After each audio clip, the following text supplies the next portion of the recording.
Hey, Kira. Hey, Blake.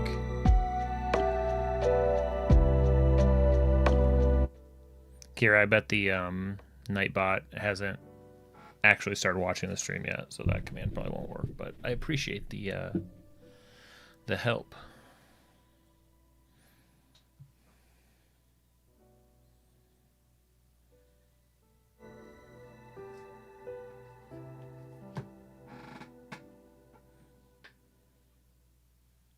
Oh, look at that. Better than I thought. Hey, what's up, Colonial? Sometimes it's slow at the beginning of a stream.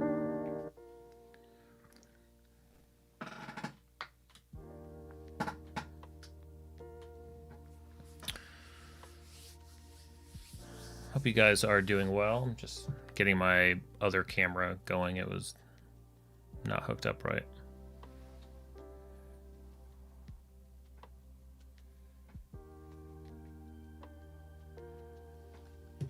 We'll just give that a minute to get going. I'll hook it up when it's a little bit more charged. How are you guys doing? Like Kira already did with the assist, putting in the stream. What's up, Blaze? Noel, hi. This is sort of inspired by and sponsored by the Monster Trainer's Handbook, which is a 5e compatible supplement and setting that is actually fully funded on Kickstarter. So if you're interested in having the ability in your games to capture critters, I believe they call them. I should just like know this. Oh, what is it? It's got some kind of fun name. Something wildkin, I think they call it. I think it's pretty cool, and I'm excited to probably completely break my games by allowing my party to just befriend everything, because I think that's what they're going to want to do. Yeah, and as a result, yeah, check that out. The get a decent shot. Obviously, the stain in here is part of the reason this is scrap. But the stamp worked out pretty well. It did really require me. It took a while. It's messy. Like, I guess this would be the orientation. This is the side that's best. That's the side that I took a picture of. It's not perfect, but it's more than good enough. It actually turned out a lot better than I thought it would. I just had to stamp it on a better surface was what really helped.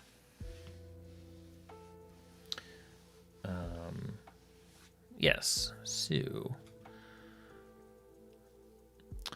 Well, Blaze, I will say that capturing and training seems to be the focus of it. And they actually, one of the things that I think that there's a lot of opportunity for in D&D that looks like their Kickstarter is also gearing for, like the product set has like a crossover, what I consider like a crossover game. Like there are like cards, and I think there's another aspect to that you can play, which I think is kind of neat. Probably all sorts of inspirations, honestly, but I'm excited to see it. I've been a fan of Dungeon in a Box, who is the one behind the Kickstarter, and I've used their stuff, their minis, their skinny minis, used that stuff for years. So that little link right there is the one that tracks back and supports this channel. So I appreciate everybody checking it out. And if you're interested, go for it. Because the other really cool part about it is that it inspires, like I said, and sort of enables this sort of creative type of stream where, you know, making a camera should be ready now. Painting up a monster hunter and making a prop like this is, I think, super cool. All right, let me just get that plugged in real quick. Totally professional. Totally had all my stuff ready to go at the beginning of stream, just like you're supposed to. Sorry to hear that, Colonial.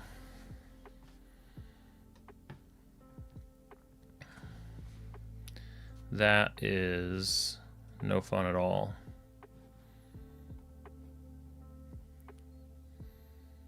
Okay. That should allow me to do that. Great. Okay. But I can be more down there, down here. Cool. I feel like I need somewhere in between these two, but I don't want to be in the way. So I'll stay down there and do that. Okay. All right. So I still don't know yet, and maybe we'll figure this out tonight, whether it's going to be, you know, multiple stitched inside the book, or just gonna go for it and do the whole thing.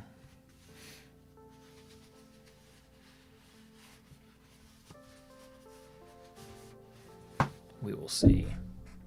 One last time, and then there we go, just so it's in there. Everybody, thanks again for checking out, guys. Appreciate you at least taking a look at the Kickstarter. That's awesome. So this is still kind of damp from being sort of wetted. I literally only finished stamping it like an hour ago. It's totally messy. I'll have to cut it down, I know, but I'm not sure yet exactly how I'm going to cut it. And so I'm going to kind of put that off until one of the last things I do, probably before it gets stitched together. Because honestly, I thought this would be a much bigger thing, but I think depending on, like, there might just be a little bit if I wanted to cut it real neat, you know? So, but that's probably pretty thick for just one saddle stitch to handle. So I don't know. That's still a question. But none of that matters right now. I know. And it would be like, it's just me getting over the idea of the inferior stitching, right? The inferior layout that has the two. Because I just never really like how that lays. Like it's just always a little too loose for my taste. But maybe it's just a matter of how many. Like I think you were saying last night, T, that if it's only like if you do multiple small, 3 because of 15. All right. Well, let's just for the fun of it.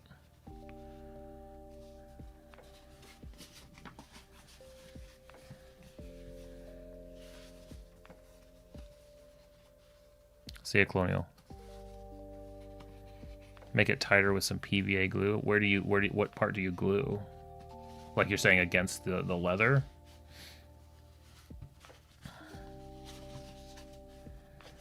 Or between the stacks? Or I guess both.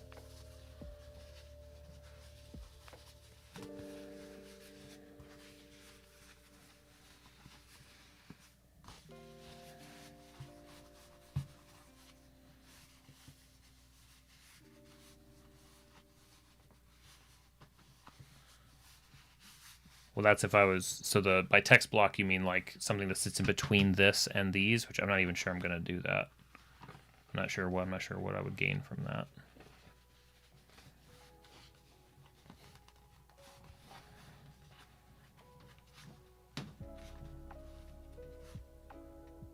The pages with no cover.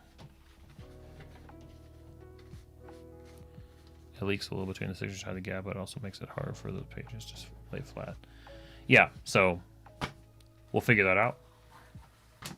I'm not sure, but what I am sure about is that I want to dye this thing. Hopefully without dyeing everything around, including myself, because that would be a bummer. You don't sew the cover to the pages, you connect it some other way. Gotcha.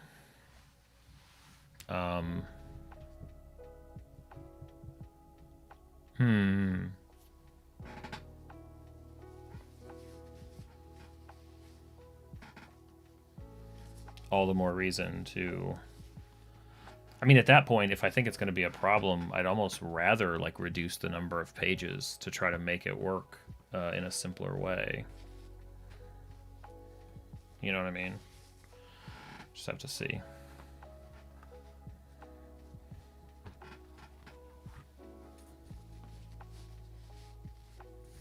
But we'll see. We'll see. Anything could happen.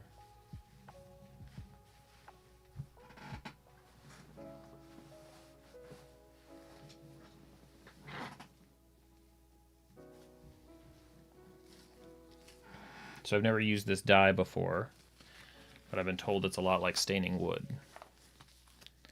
So that's kind of how I'm going to approach it. You can see a little preview of the dark splotchiness there in the center. No, it's not about complication. It's more like another layer to figure out. Like, I don't know. I don't even know how much is left in here. I know it goes a long way.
Do I want stitching to show on the spine? Do you not want that, or do you not really care either way? Is there a look you're going for?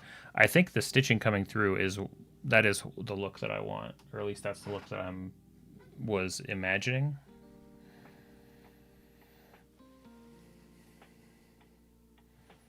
Oh yeah, pretty much right away, like a lot of character is coming through. Okay, there's plenty in there.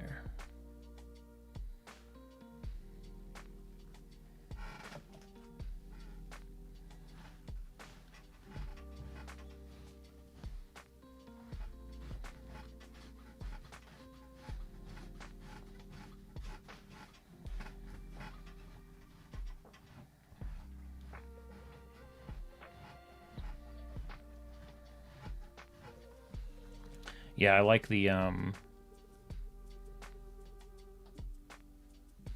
kind of treating this more like a first pass. I don't know how, if I'm gonna want to hit it again, go a little bit darker, keep it. I don't even know how. Yeah, we're just experimenting.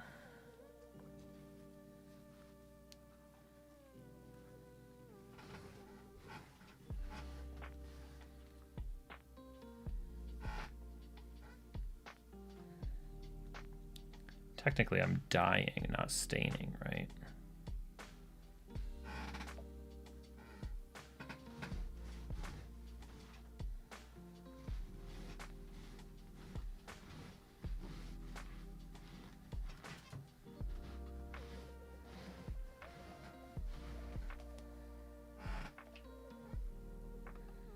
Need to get a new chair that doesn't squeak so much.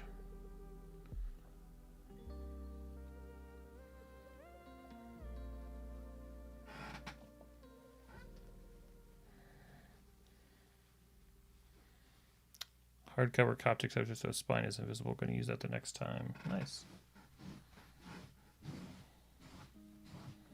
I'm glad I can do things in silly ways that inspire you to research and thus learn better ways. Whether I use them or not, I can find interesting ideas and options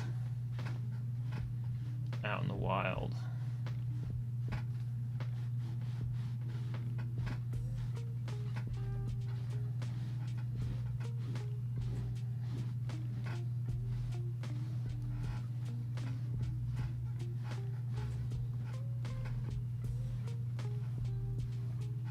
Hey, what's up, Bryn? Well, these rags are like, these are just like shop rags. Like, I don't really care. I don't really care what happens to them.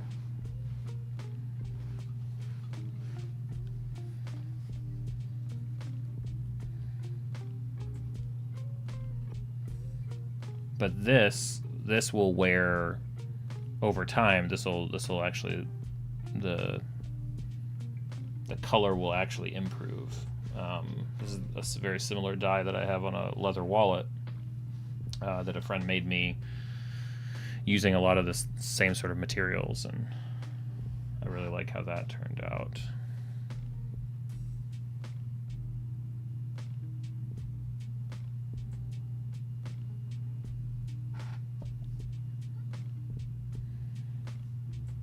Did I say, I don't know if I said hi. Hi, Ren, if I didn't say hi.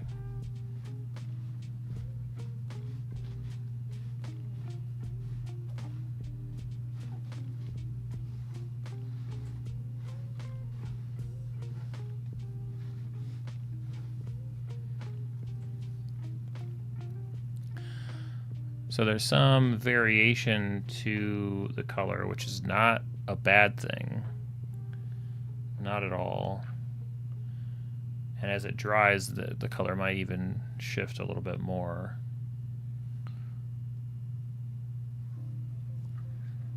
Like,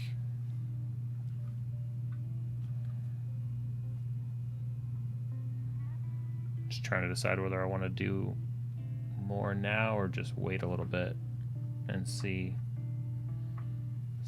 what.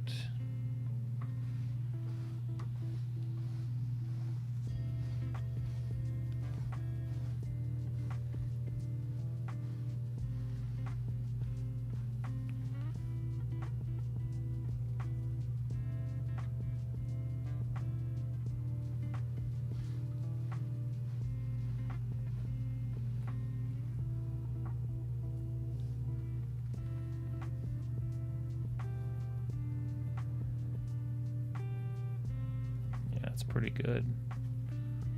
I like it. I like it so far. This die does a number on everything.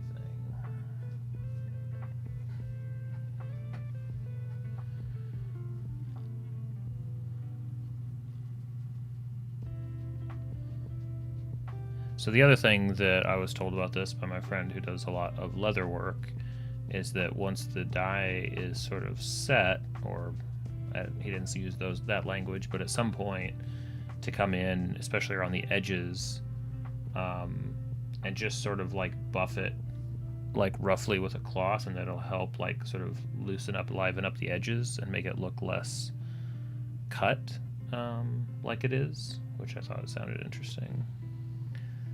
It'll also like sort of begin to sort of like smooth out like wear and add some variation to the texture that I added. Not sure how long before it'll be sort of ready for the like regular touch, but I think that's enough for now. Here, let me leave it on this one.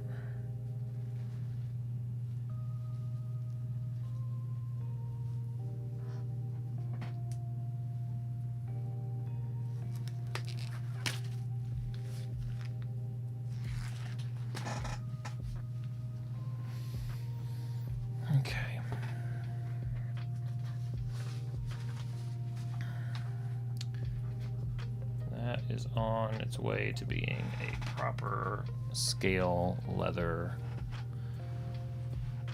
cover. Keep it in frame over here.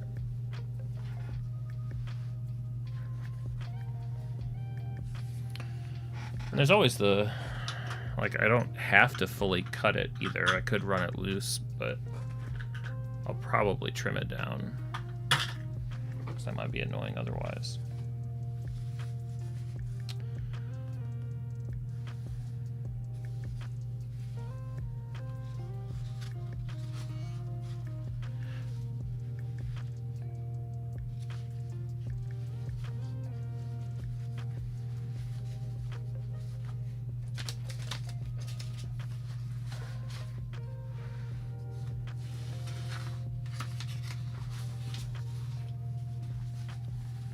See about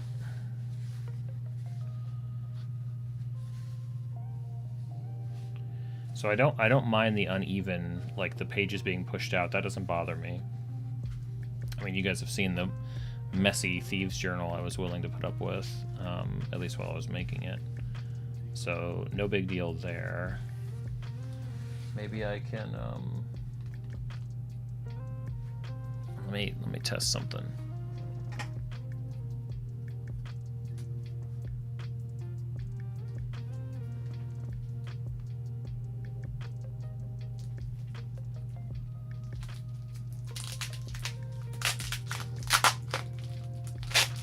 Oh, you did, T? Maybe what I'm looking for. I have these.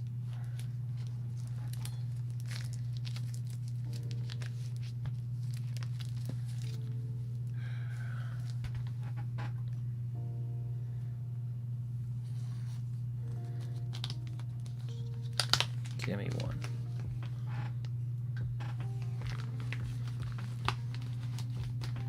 You found one that's going to make a really good result?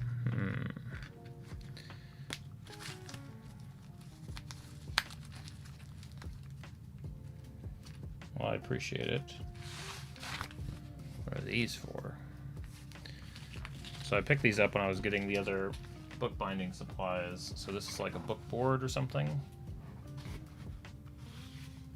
But it seems way too...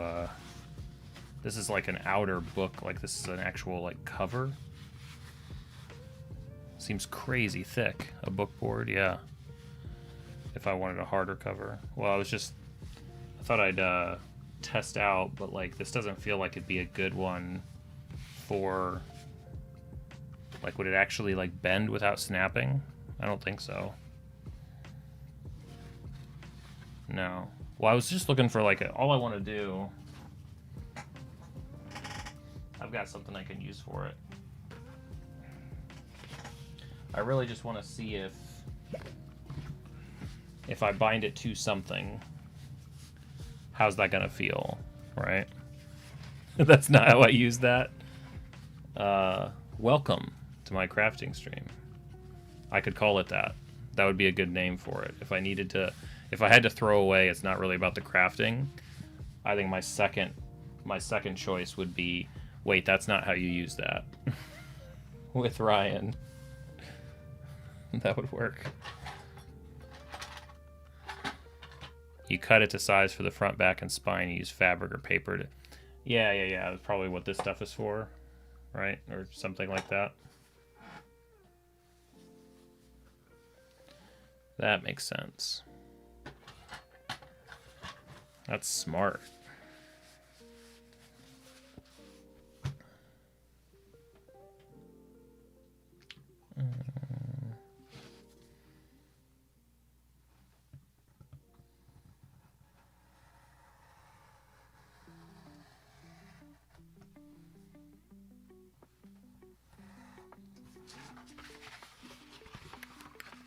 Linen tape, yeah. Came with the cheap set that I got, which I guess, to be fair to the set, doesn't seem like there's really there's probably individual nicer tools I could get.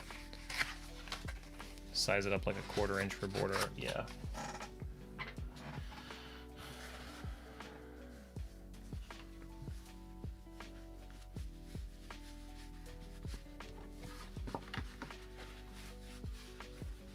So to be fair, I bought the box separately. I got the tools and stuff all came in a like a plastic envelope, which would have been fine, I guess, but I just got tired of it. And it's got like pointy things in it, and it's not like my kids hang out over here. But I'm like, you know what? I'd rather have this in a box. You know, it's just like a cheap little thing.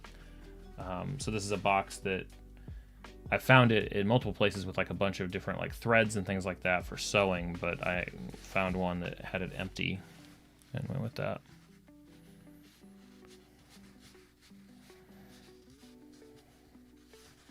I think all in, this is like maybe $25.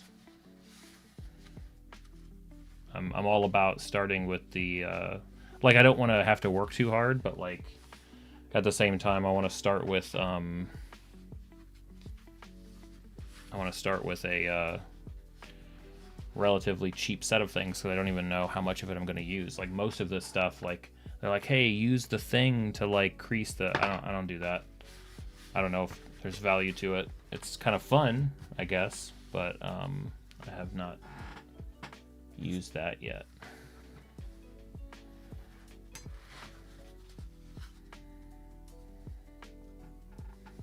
Okay, let's see here. So it's 6 inches. So if I did here, 1, 2, 3, 4, 5, I could do a 6 stitch. 5 stitches is normally the thing though, right? So that would be, if I came in 1 inch, 1, 2, 3, 4, 5, something like that.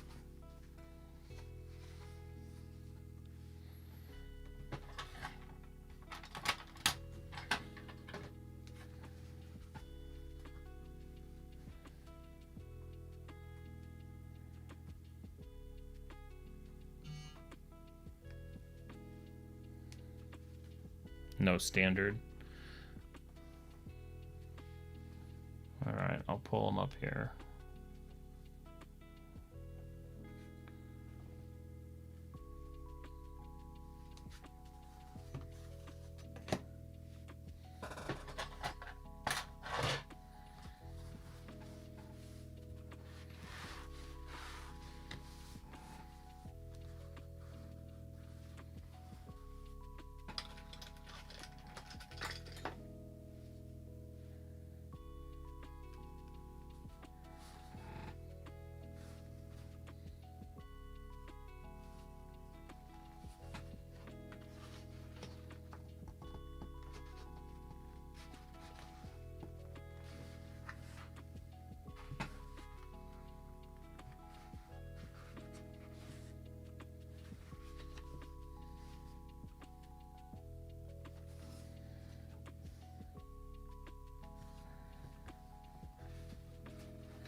Appreciate the links. I'll look at them.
Yes, I can, and I will.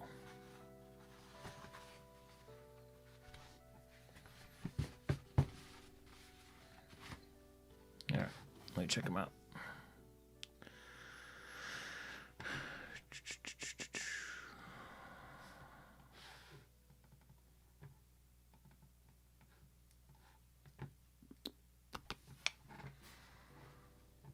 Let's see here. So the long stitch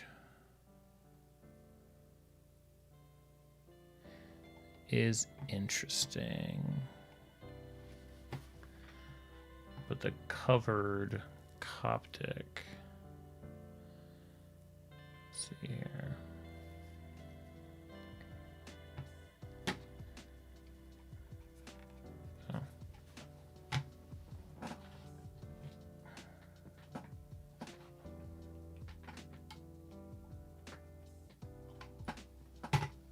That mouse is dying or what, but no good to me right now. Let's see.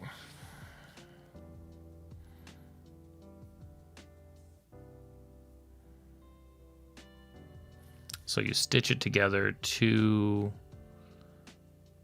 the boards, right? And then you connect that to the cloth, and then the cloth gets connected to the leather or to whatever the outside cover is, right? No, the board gets sort of, I see. Okay, so part of the issue, so this will not let me do a cover that way. I don't have enough of it to like actually pull around the edges and grip it.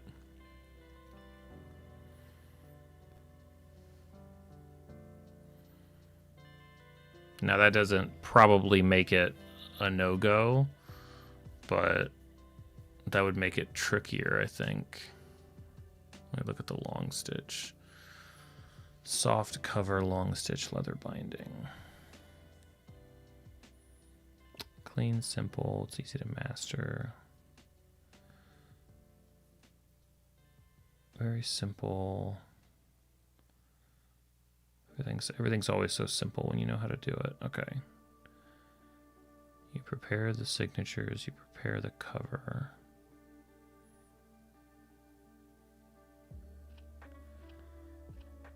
Okay. Pre-punch holes.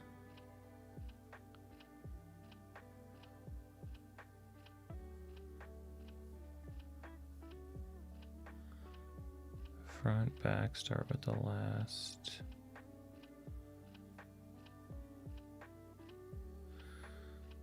Is it? Yeah, so basically it's a way to do.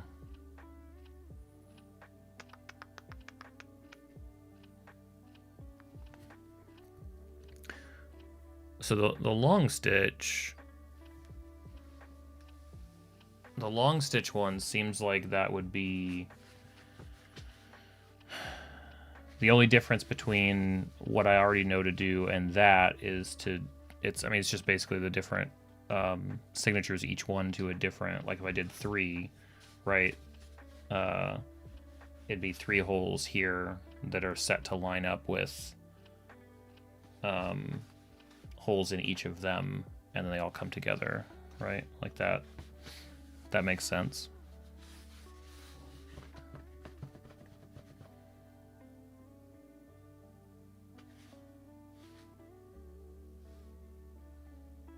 If I put the holes together pretty close together, you can keep the gap between the signatures pretty small.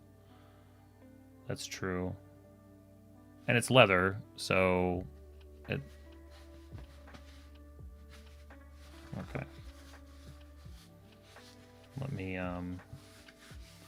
go with my experiment here.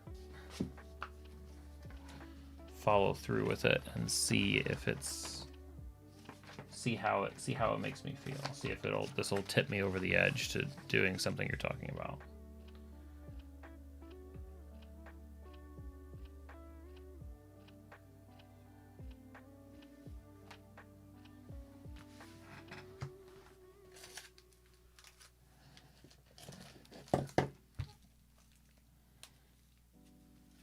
That would actually probably stand out more than if I use black on this.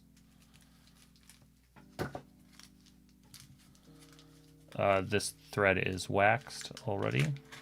I wasn't going to do more. Mostly because I don't really know what the benefit would be. What I don't know is if this is even a high enough gauge to make it work.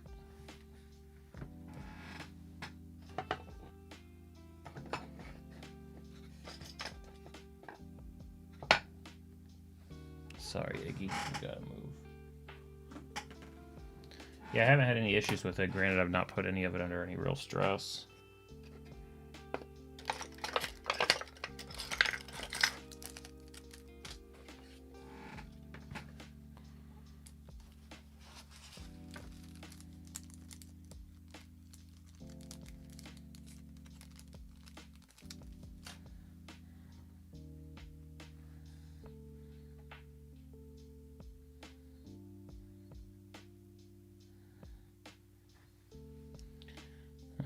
So when I've estimated this before,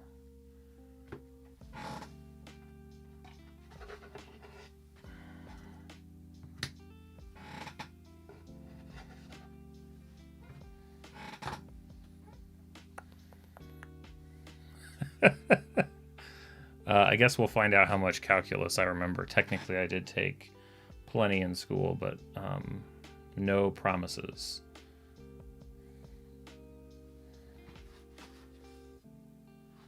I guess we'll see how hard I laugh as to how much I remember, right?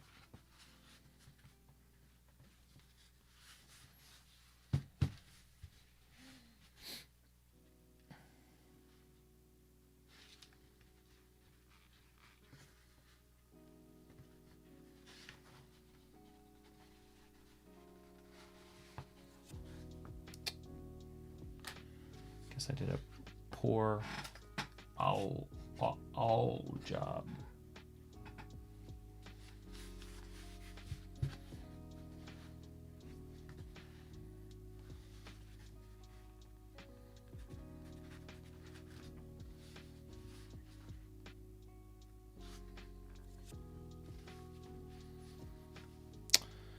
Walking down the street together. All of a sudden, the Constant turns around and starts walking away. Exit, why are you walking away?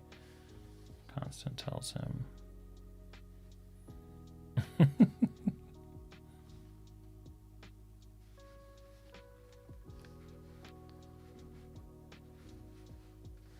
Oh no. You guys are ruining the stream for Kira now. You realize that? This is like when they killed Independent George. Kira divided against itself cannot stand.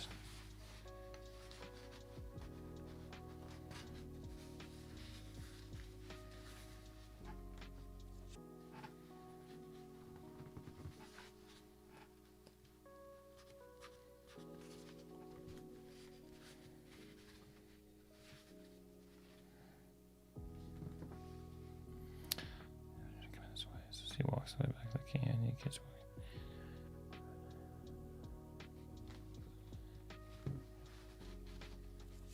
I can tell you already that I don't remember enough calculus to get the joke.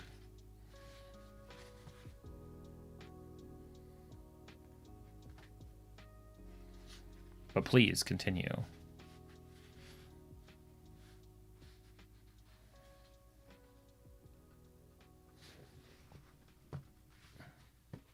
Noel gets it. Good.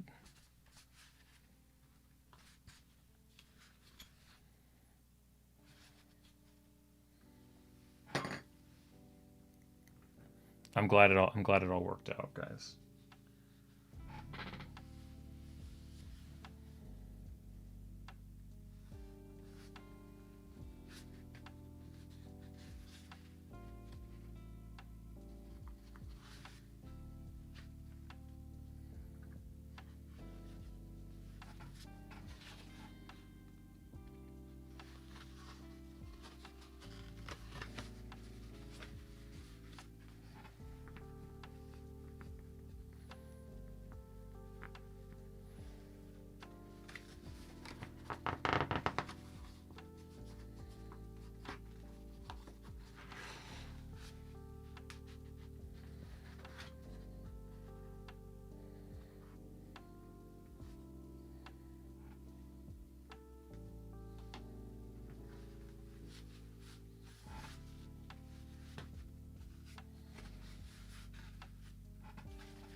I'm glad you guys could share that.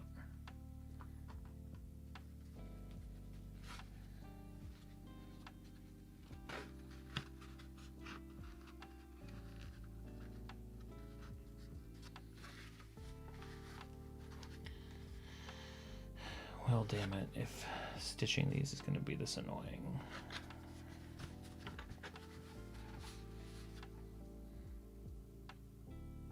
That's an argument for decreasing the number of pages, isn't it?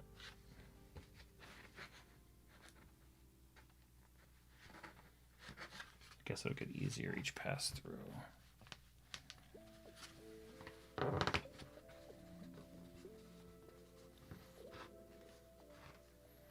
Oh, you're gonna explain the joke now? Calculus or not, that never gets you very far. Just I am okay not getting the joke. Hold on. I can already no. That's oh now it's okay. I can't fake it. I'm sorry.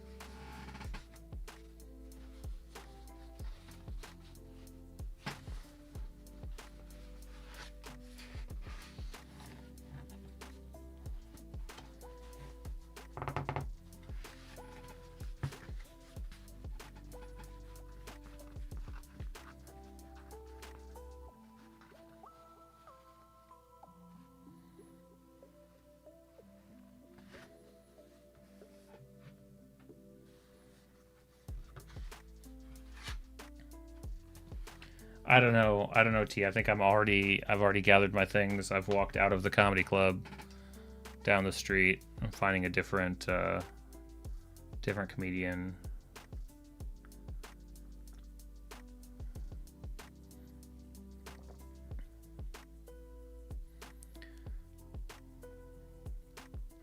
I mean, I get it. I certainly get it.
It's annoying.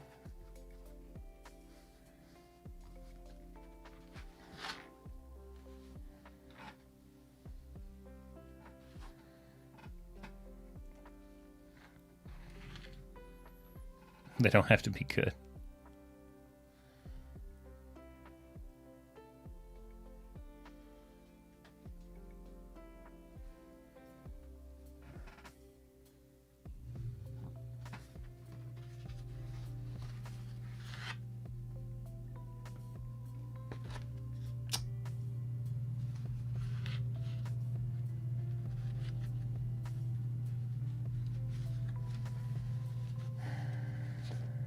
I think it might be too many pages. I think it might just be too many pages. I know you guys are shocked.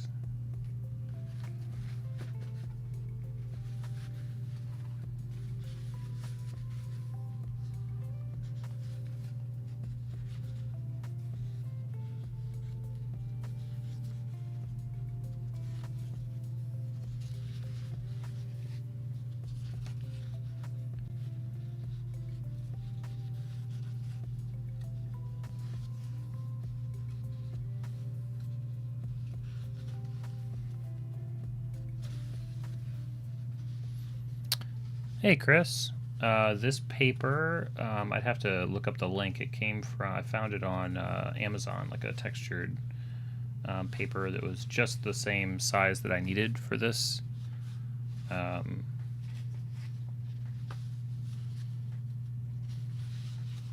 It ended up being pretty much the perfect size.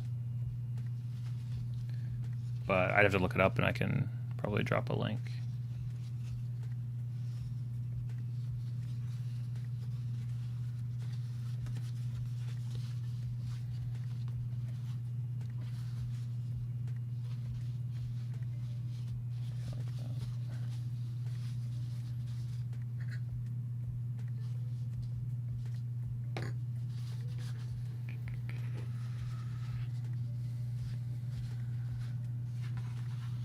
So I am testing out the methods I want to use. This is the leather cover.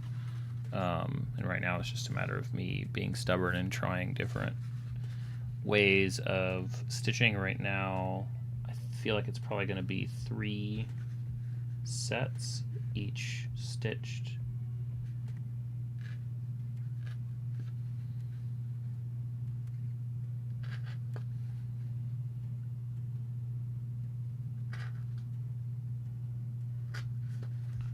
But I haven't done a whole lot of bookbinding, so I'm just sort of feeling everything out.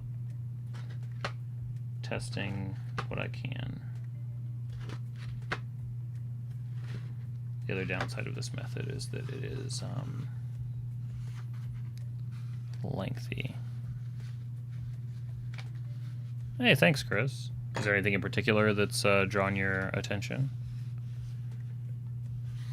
Well, that doesn't help me very much now, T.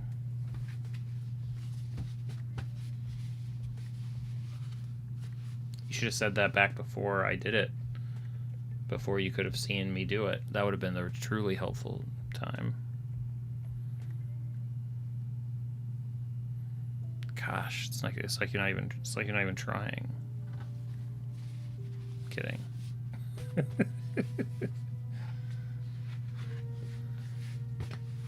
See, Chris is new to stream. I have to make him think like I'm hostile all the time and berating people that are genuinely trying to help me learn a new thing. As I march stubbornly forward, taking like maybe 1/8 of the advice I'm given.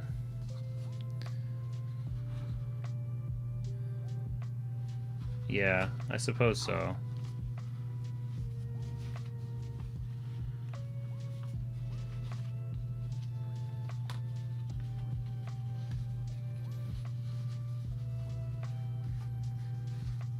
Oh, yeah.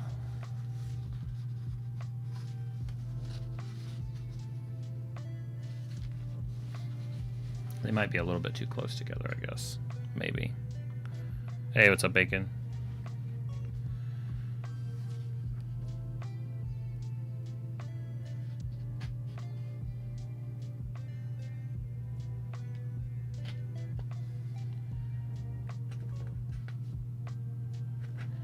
I mean, the thing is, though, the further apart they have to be, I guess maybe it doesn't matter, but it seems like maybe I don't have to cut the pages down because they'll be sticking out a ton, but maybe not. Yeah, so for this, Chris, for this Monster Hunter's Diary, we were planning this stuff out last night. Once I realized I was going to have to do more work on the cover.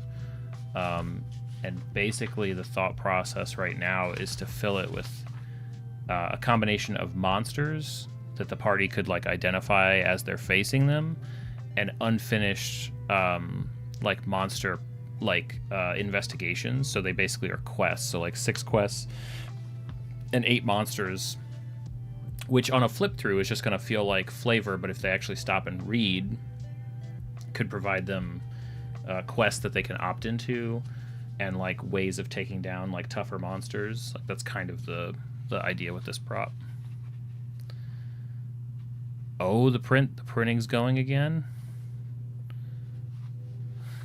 That's exciting.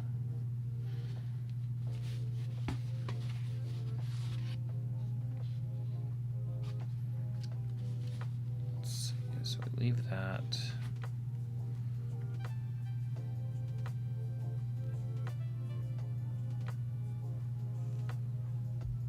Get in there.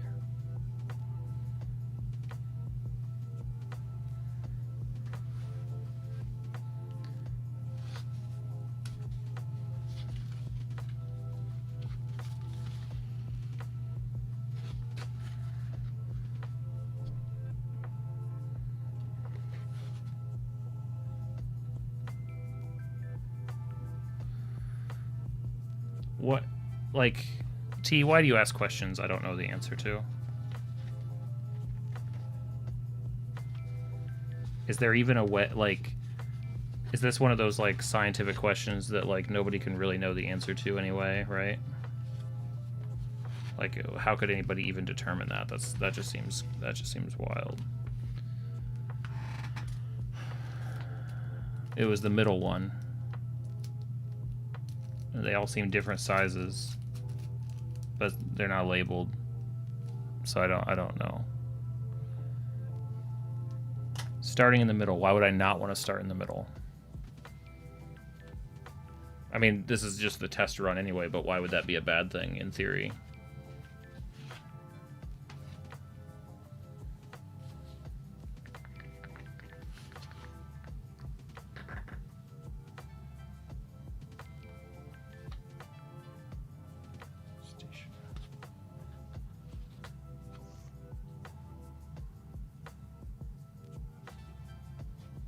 Oh, I started this wrong. It's talking too much. Yeah, but if I like hold it up to here, like what does that really tell me? Like that's just, that's crazy. You're saying it's too large a gauge for what I'm doing, which I would possibly agree, but this is just a test run. This way. As you stitch them into the cover sequentially from one side to the other, back to front. Oh. So I think what I didn't realize,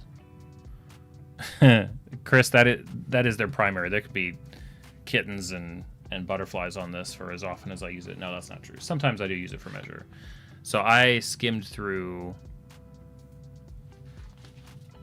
let's see. So the idea is that the entire thing is like one long thread, not 3 individually done. Is that what you're saying? So like somehow there's some alchemy of like getting this one complete and then going straight to the other one? Oh. It's one long thread, thus the name, huh? They should really call it long. Okay, so you're saying that there's a new type of pattern I'm gonna need to use then. Can't use the one that I've used. It's not alchemy. You put too much weight behind the words that I use. Let me look more closely.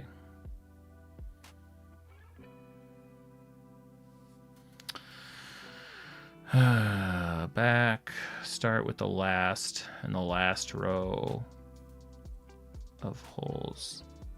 So it's not a so right. 6 times the length. This will often be enough. It's easy to add thread. Start with the last signature, the last row of holes, right? And sew back out to the original center hole where you started in both the signature. And now be on the outside, sew through whichever hole.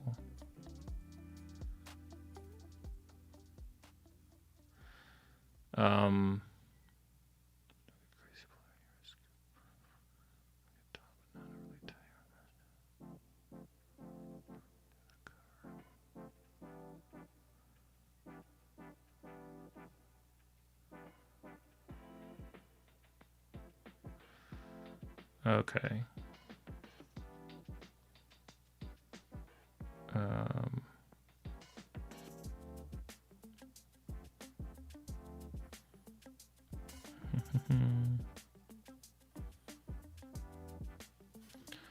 Not sure I'll be able to just read that and nail it though. What is the same pattern, but it's Bacon, how long does it usually take me to plan out the start of a campaign? My preference is not to do a whole lot of like world building or anything like that. I basically aim for an outline, and I do want to have sort of the regional map so that I have like the locations and stuff like that. My regional map, can I just pull it up real quick? I think it's on my secondary screen over here. Yeah, it's my desktop background is my region map, or my world map. There's a whole third of it missing on the right, but you can see there's a big gap there on the top left because I've never run a campaign up there, so the map doesn't exist. So that kind of tells you how I world build. I don't really go about it by spending a lot of time fleshing everything out. The reason I want the regional map is because I want the players to have that relatively early on. I usually like them to find it sort of diegetically in the world. I don't just like want to hand it to them and say, welcome to the world, right? But I try to get basically what do I need to know from an outline perspective about what the campaign's going to be about, but then ultimately what do I need to know for the first session? And I put that together, and I like to run prologue sessions with players before the campaign, so I'll do that. But if my goal is to know kind of what the first arc is going to be, and the first arc in my games is usually the first like 2 to 3 sessions. That's going to take them from usually level 2 to level 3.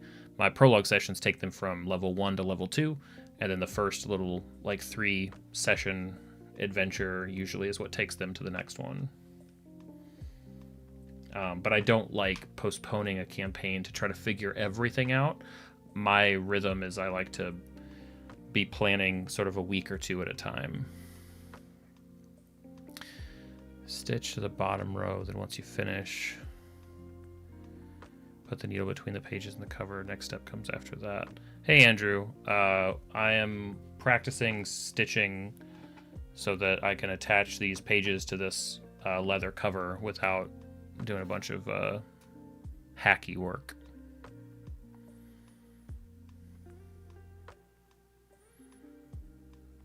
I saw what you said there, T. That's funny. But again, that's just my approach. I know some people who prefer to world build for like a really long time. You'll hear it a lot. Like, I don't want to. I'm not ready to start the campaign yet. I'm still building out the world, and I generally like warn against that. I think that the game is the game. It's really fun to build stuff in the world build and stuff, but ultimately, like, if that keeps you from playing the game, then maybe it's better to try to find a way.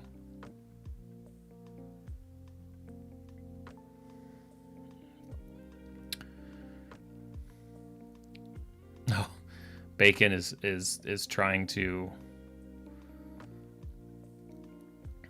Yeah, I get what you're doing.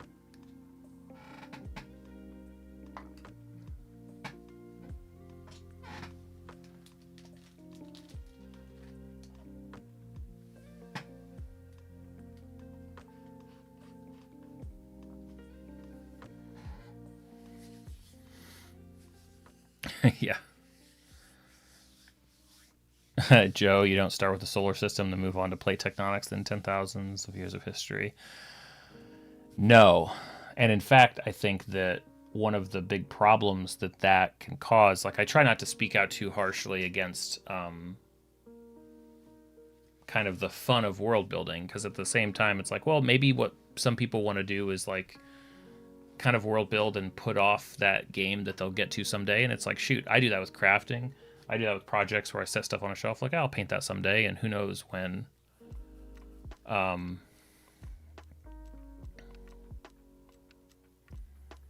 But at the same time, if you do so much world building that the world is this big complicated beast, and you want to keep all of that straight, that actually could make it harder to run your game than if you keep it light and you basically know the gist. But like, I don't really have a town fleshed out until my party wants to go there.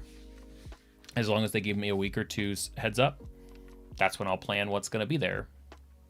The nice part about doing that is that whether my party realizes it or not, I'm sort of forcing them to be a part of the collaborative world building process, because maybe originally I would have conceived of like, hey, this town is being beset by a dragon, and like that's what's in my world, right? That's in my Bible, that's in there. But what if the party actually runs into, they go left and they run into a dragon at this other town, and they come right back around, and now I'm like, oh shoot, they're gonna face another dragon. Maybe that's fine, but monster variety is also fun too. So if I don't even know, if I just know like there's some big monster that's causing problems there, that allows me to like adapt it to like, okay, well great, since they just experienced this, then this can be this. It's not the same as like quantum ogreing them. It's not moving whatever I want in front of them every single time. It's not that. It's more just like letting the game naturally develop as they play through it. And if they don't go, I'll go back to my world map again. If they never venture to an area, then I never build out the people there or the culture or like the weird aspects of that town. I'll just, I'll get to that some other time.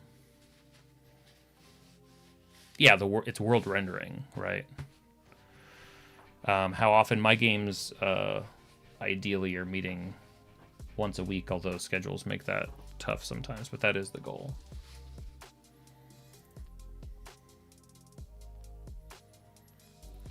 Okay, so let me try to bend my mind around this. What else do I need to do? I need to switch the gauge of this. Obviously, you guys can even tell this needle's too big. Hold on, let me switch to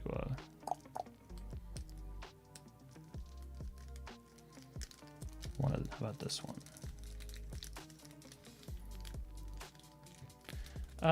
Probably like 3 to 4 hours.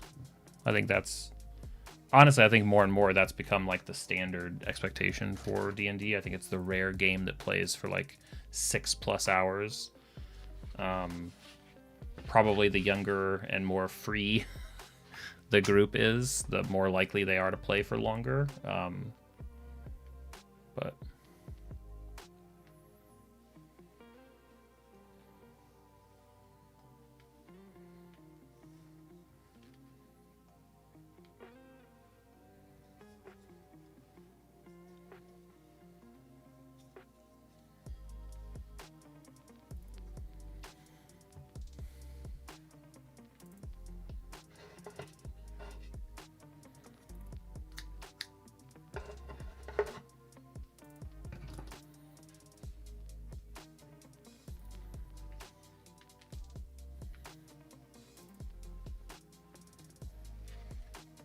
okay.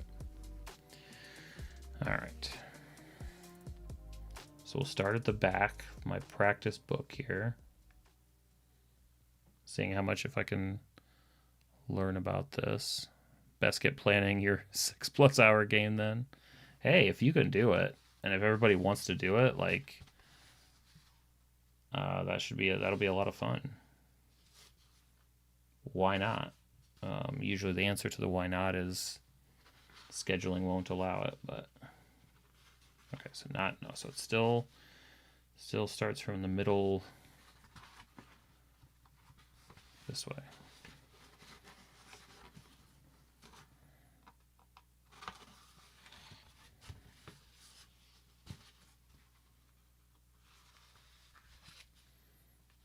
I know. I was just, when I talk and try to focus, it doesn't always work out.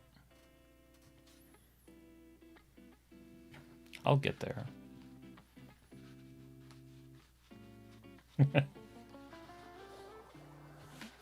Of course he is.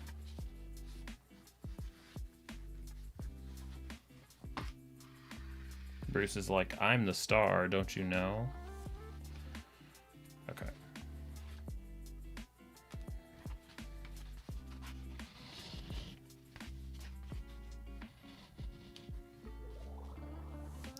Bacon, Bruce is my cat.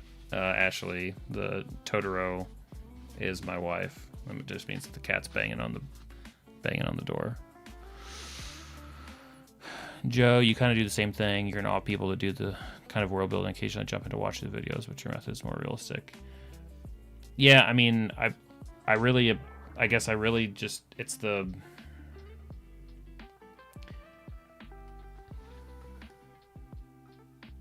Nothing is real until it shows up at the table, right? So the question is, and I think maybe the frustration for DMs is, the more runway you build yourself, the more stuff you have to maintain and hope they go down that like straight and narrow.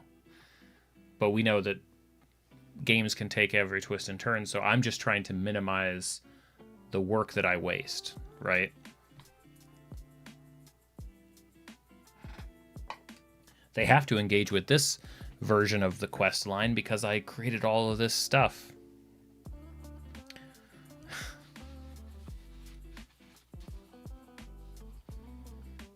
It's true, yeah. Well, I mean, that's what the outline's for, but I know what you mean. Okay, this is crazy long. All right.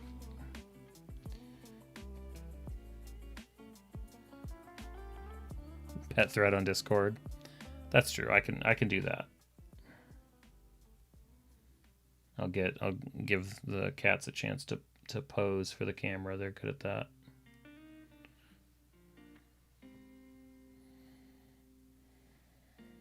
All right. So goes through there and then 4 to the inside.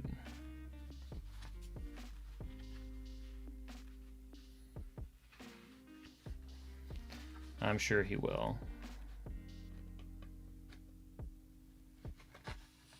Thanks for the heads up.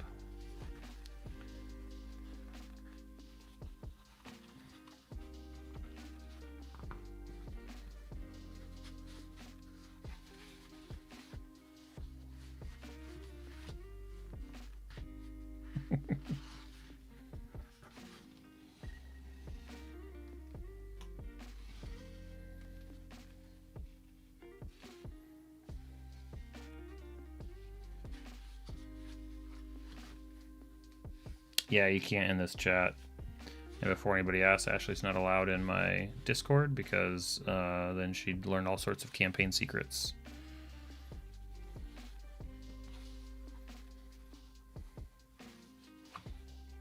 But I can post some stuff to the Discord. Okay, then station 5 to the outside.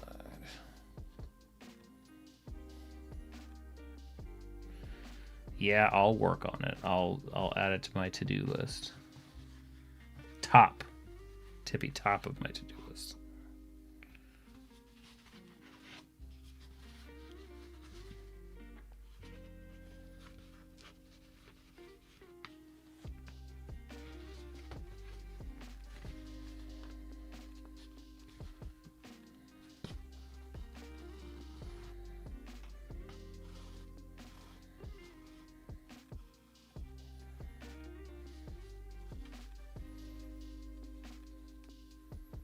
Yeah, that's true. Hey, Millen. Good to see you. Yeah, this is exciting. I mean, I'm doing a test, like trying to wrap my head around the type of binding I need to do to properly do this. This is the leather, a leather cover that I stamped with like a leather scale stamp and stained it. That's what it's, so while it's drying, trying to figure out exactly how I can sensibly stitch pages into this thing.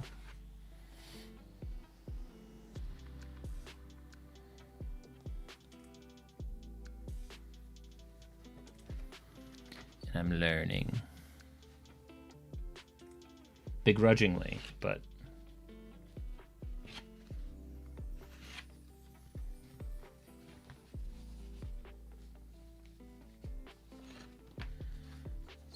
paper is angry. Dang it. Oh, no, I'm okay.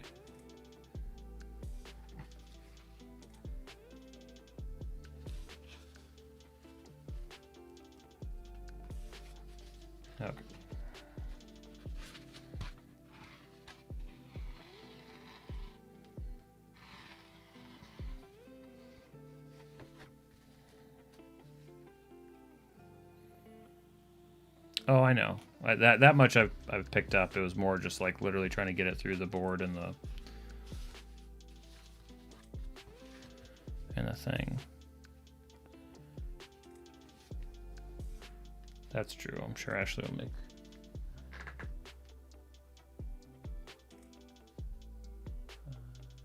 More to the inside. Now go through station 2. Yeah.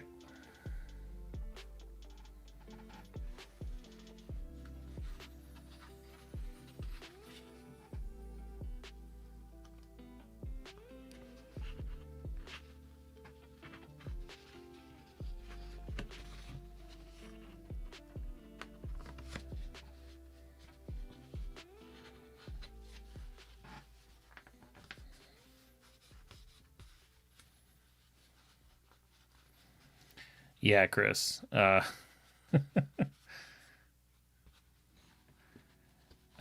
She's not in the campaign that I was talking about last night, but Ashley did play in. She briefly showed up for one thing, but it I don't think it ended up being a super big deal. No, the campaign that I was talking about last night, though, Ashley played. She played the anti-villain that went by Rain, was the name of the druid causing trouble for the party and then eventually sort of joining the party. That's right. Just Rain, like Rain, Rain, yeah. I mean, she technically still is in the campaign. She just pops in and out as the story and time allows.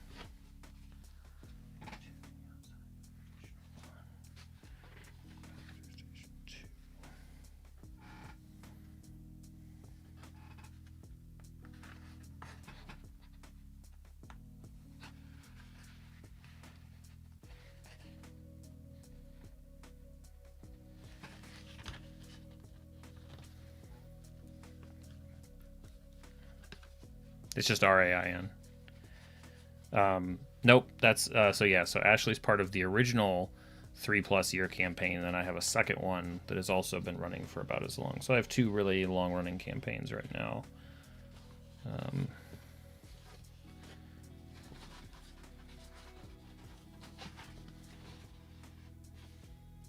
Okay.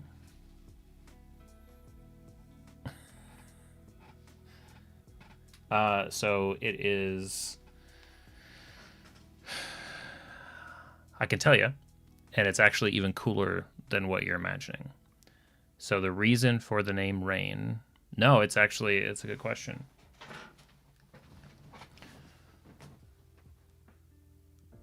So I had this idea as a result of the druid character in the game, who, when brainstorming names, we landed on a fun idea that in her druid character, so there's a druid character in the party that's was the secret sister to the character that Ashley played.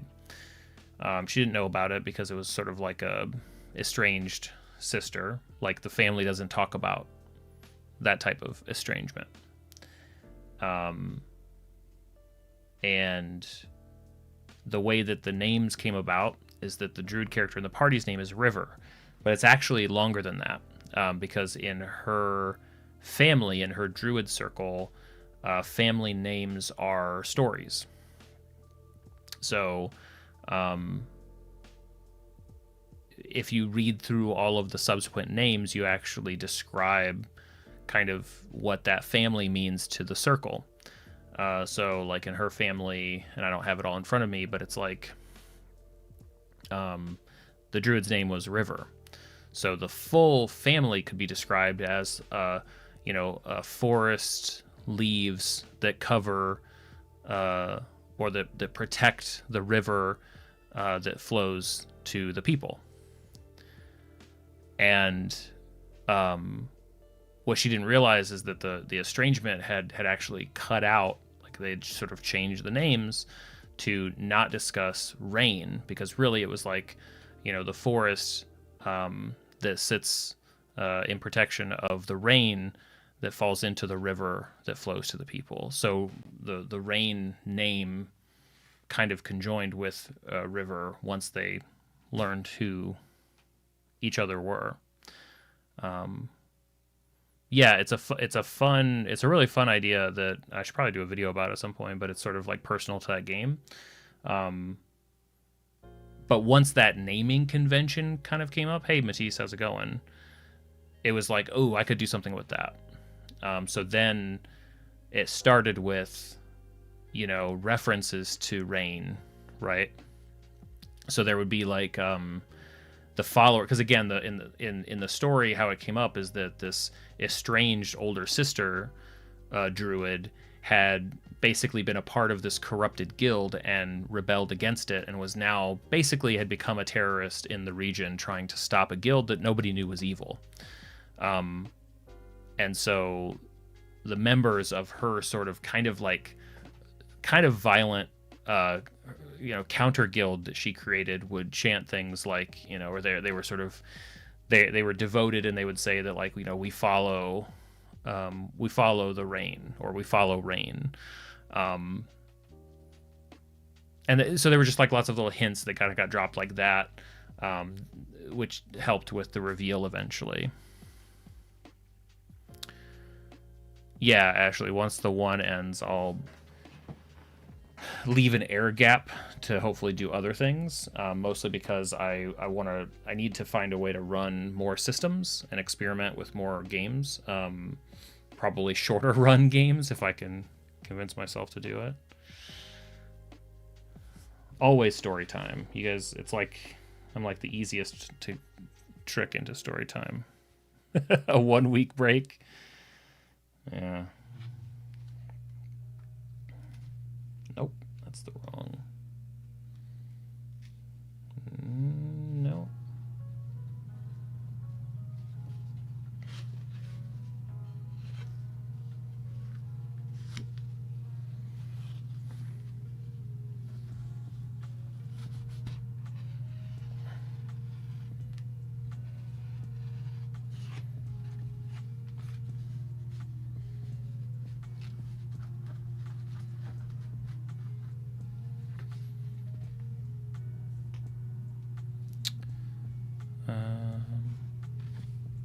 Why did I skip over it?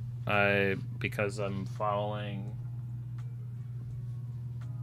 the pattern, I guess, that I have here. So it's now I'll go through, I'll loop back through here and then come back out the middle. Yeah, a little bit. Now go into the cover but not through the paper. Well, okay, so I don't do it as many times. Is that what you're saying? Because I still have another pass through to do if I'm following the pattern that I've been using.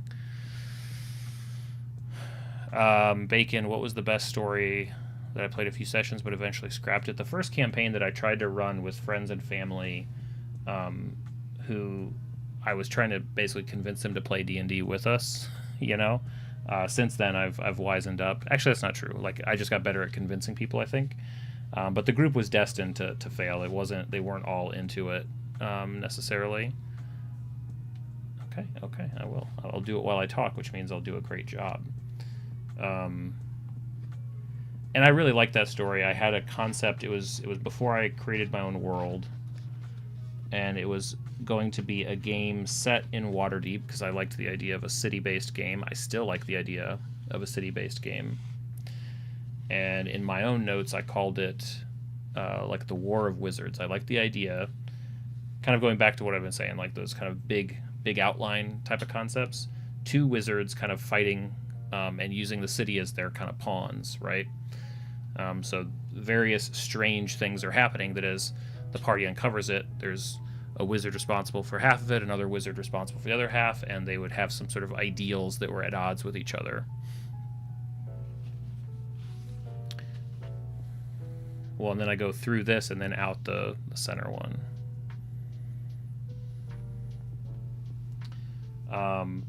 And that campaign was really fun because it started with, like, I like thinking about unique ways that the party can come together. So like, you know, the 2 campaigns that I have running right now, one group started because they were in a hidden, they all lived in the same sort of hidden village in the mountains. The other campaign started because they all just so happened to be in the same town that was recruiting for a guild.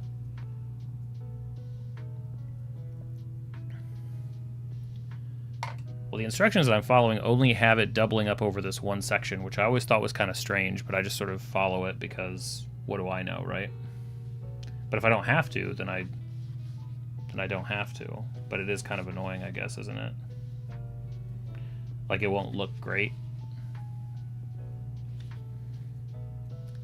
I can undo it.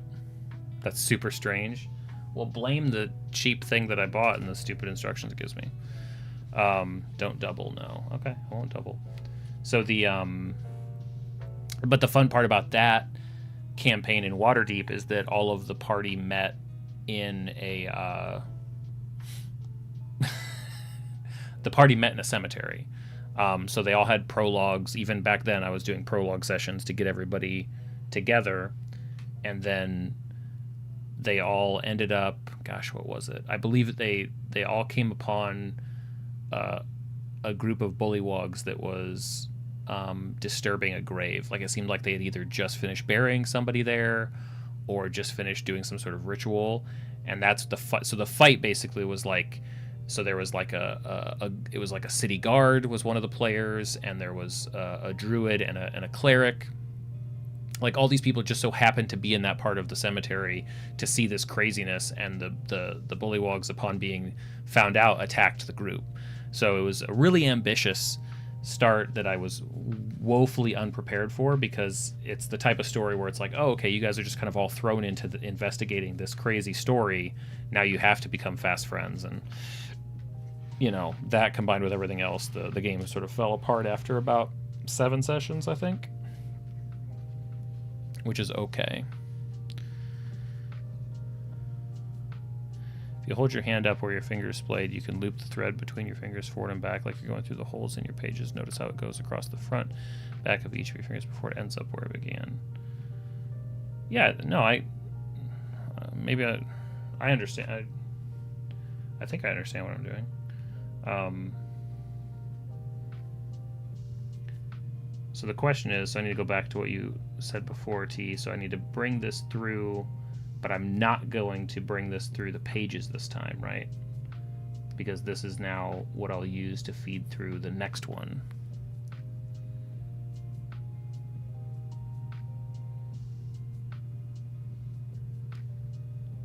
See, I got it. If I can get this stupid thing through, you know, because it's this smaller gauge needle. It's the smaller gauge needle. I don't know which ones of these are what size, but this one seems bigger, so let me switch to that. See if that helps.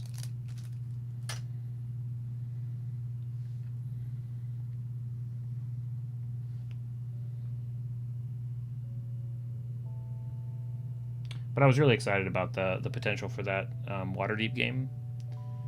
I had made the party, I drew and watercolored them each a map of Waterdeep.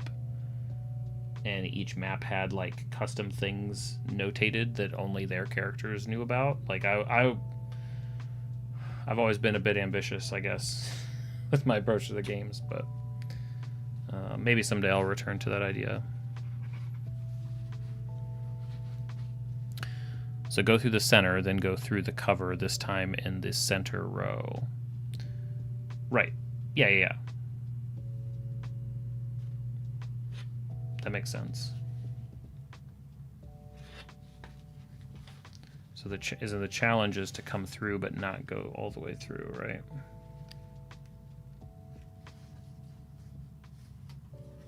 I need to come through on the other side.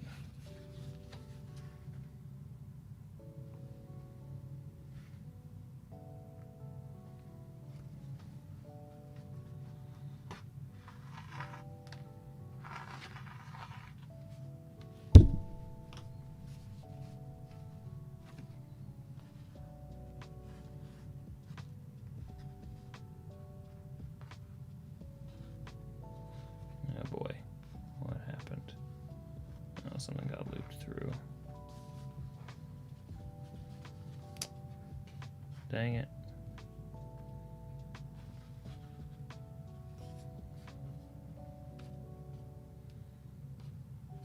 Hold on, I think I can fix it.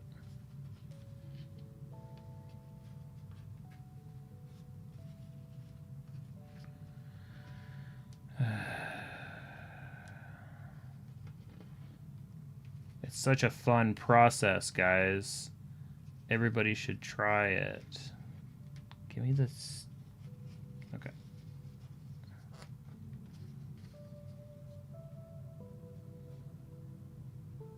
Nope, that's not gonna do it.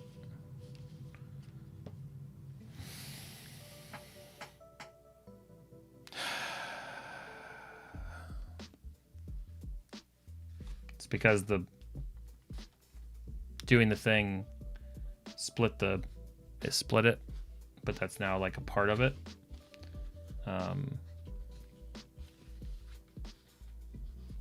Let me think. I mean, I can ignore it. Matisse, this would not. You and I, our patience. Look, I'm certainly more patient than most. Like, I'll get through it. I'll do it. That's true. No, it's just my monkey tactics are coming to bite me. That's all. I learn slowly. See you, Bacon. Thanks for hanging out. Hope to catch you again. God, that's annoying. But this is why we practice.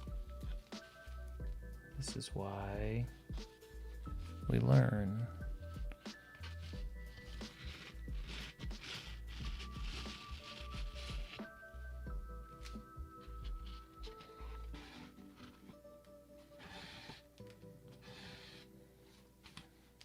See, the part of it that's fun for me is getting it wrong in front of an audience.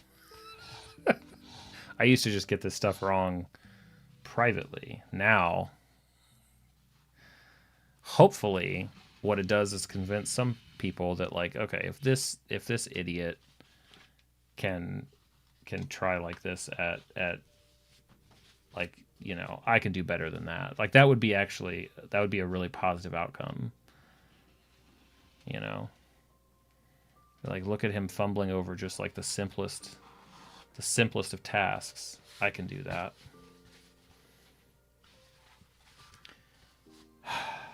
Stupid.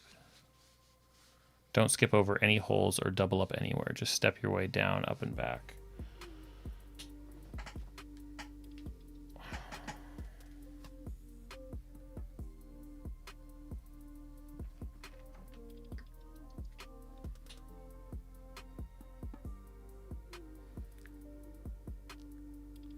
Anti-performance anxiety.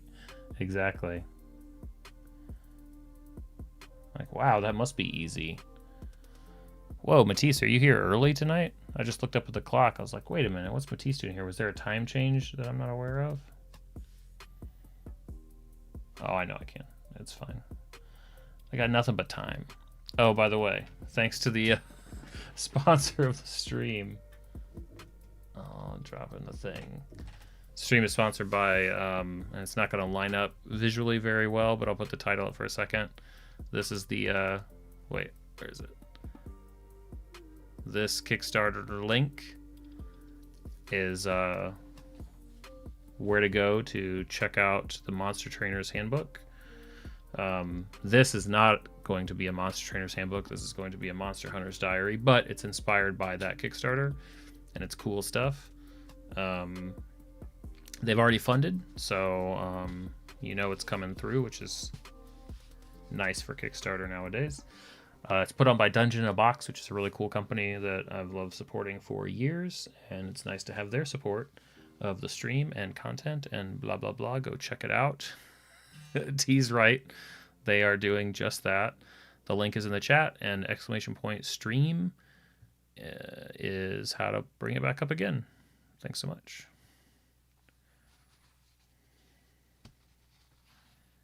Why am I doing that? Why would I even do that? That doesn't even make any sense. Chris, you're in the process of moving and just tonight going through a ton of craft stuff. Thinking, am I ever going to use this again? Watching this. Hey, awesome. Glad. We had going to be doing a bunch of craft streams. It's been too long since I've maintained consistent craft streams because I've been working on some product work.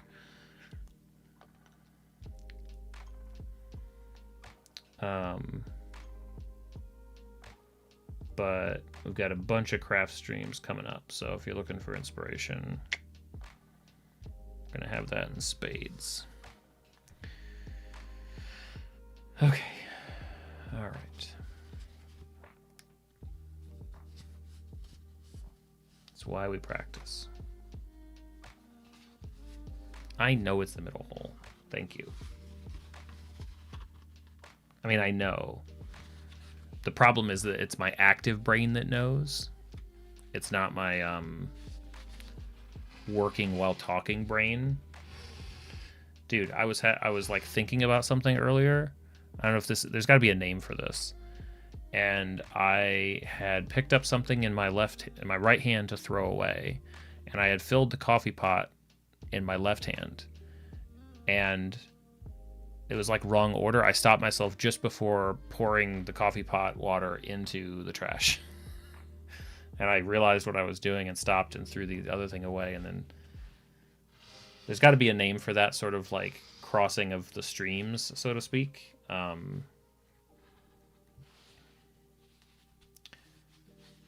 was just glad I stopped myself. Yeah, like sometimes I'll take my coffee mug to the fridge or something, right? Okay, so we stair step up through here. Get in there.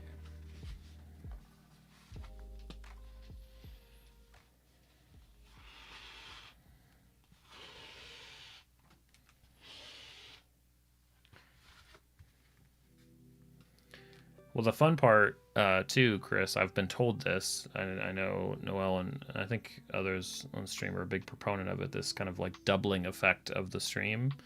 I think these streams are usually pretty good to have going while you're also trying to make something or get other things accomplished, because it's not super demanding of attention. Like, I usually take a long time to get something done, so it's going to make you feel great in comparison, maybe.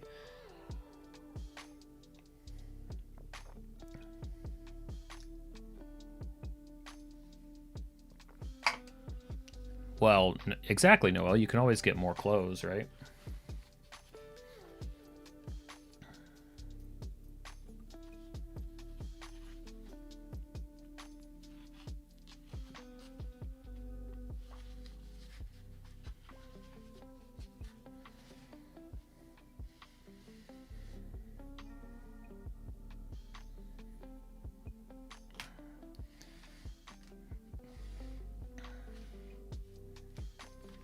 Yeah, you would have.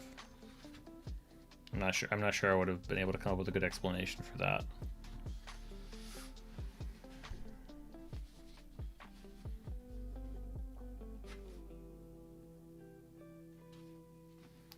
So now I go through 4. Don't go through the other. I know. Well, I didn't mean to go through the thread. That was never the intention. But I can try to be more careful this time.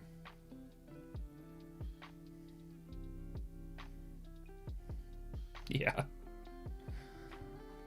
You should see. You should see from all of the one-shot author streams and the page layout and InDesign stuff that I do, and these guys have seen for the past couple of months all of the iteration that I've been doing there.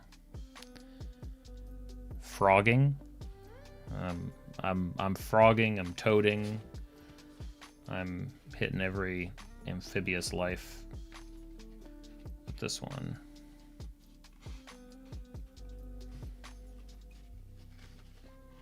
Okay. I think I'm okay.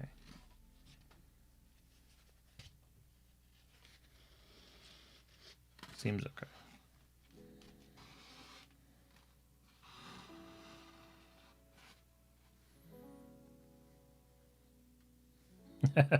Exactly. If you miss a stitch 3 rows down, you have to frog all the way back. Don't even mention that yet.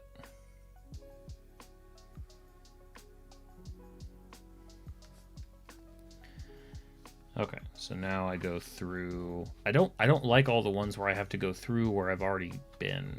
Those are annoying. Those are like high stress moments for me.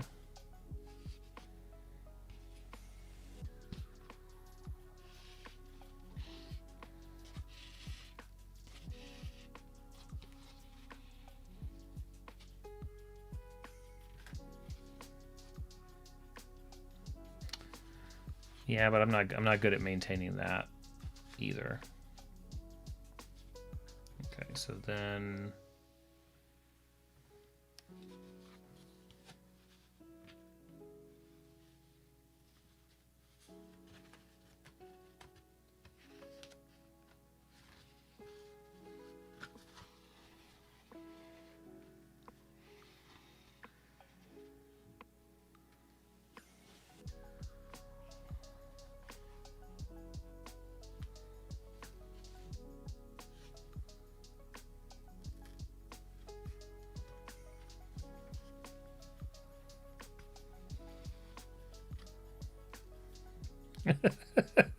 five holes instead of 3. Why would I do only 3? That seems like not enough.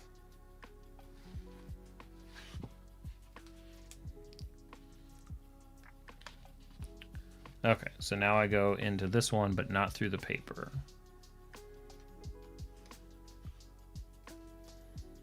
And not through the thread.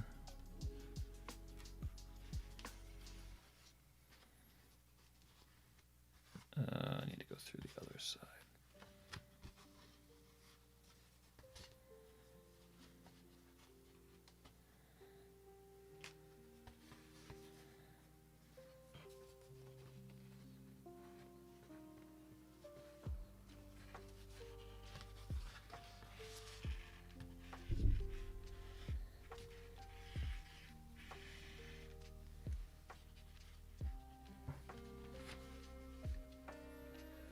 I'm missing a section. Damn it.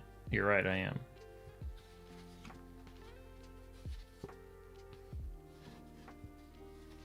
I thought I had nailed it.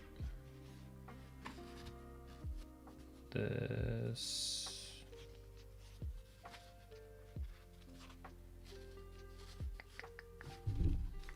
Okay, so I can just back up 1.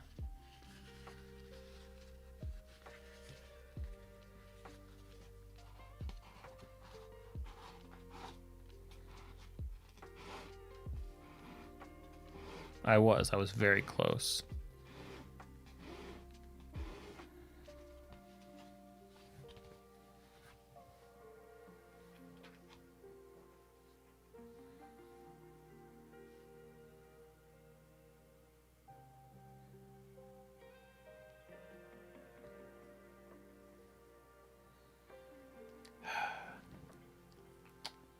Stupid monkey paws.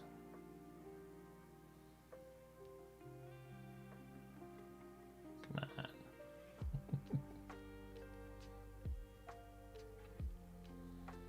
Thought the bigger gauge would help with this.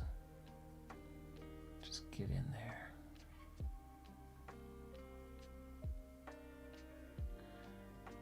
This might be out of nowhere. I just saw a clip of this earlier today, and anybody else really like the movie Catch Me If You Can?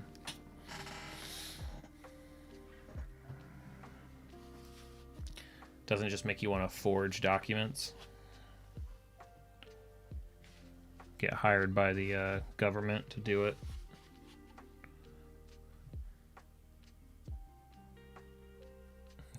Don't see just those little, you don't usually thread it this much. Yeah. Of course.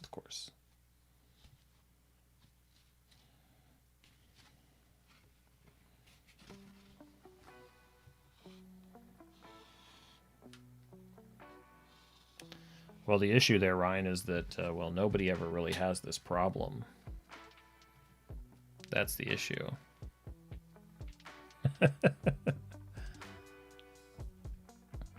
It's a good one. Now I go through the pages, but not the cover. That was going to be my... See? I'm learning, Teach. I'm learning. I go through this way.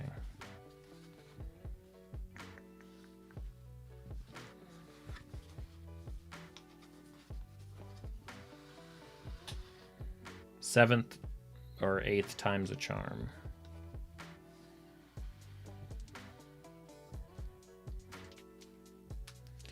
Okay, so now this one should be tied off, right? Before I go too far.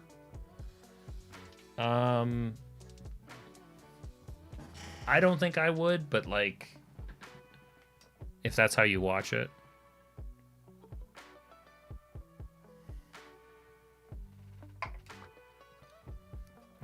Yeah, that makes sense.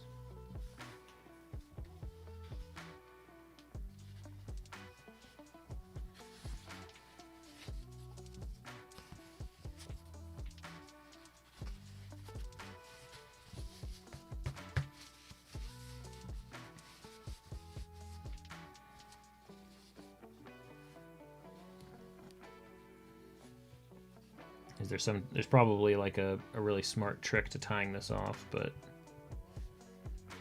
I'm not gonna know it, so I'm just gonna do some kind of stupid knot.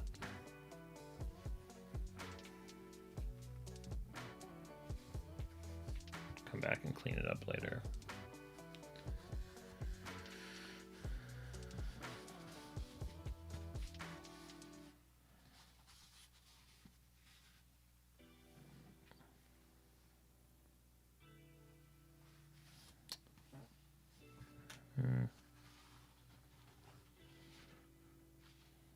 Yeah, it's fine. It's fine for my little test abomination here.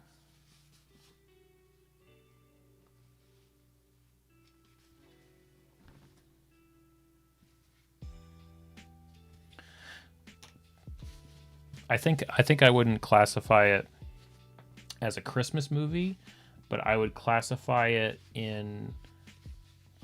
I don't know the right thing to call it, but there's a growing list of like... They're like expertise movies.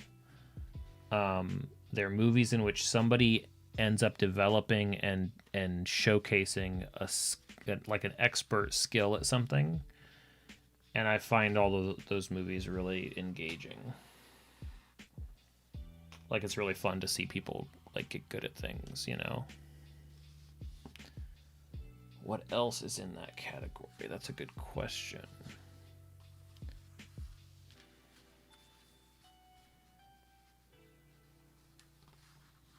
Because it's a good category, right? All right, so now we're going through the middle. And I should just do the same thing.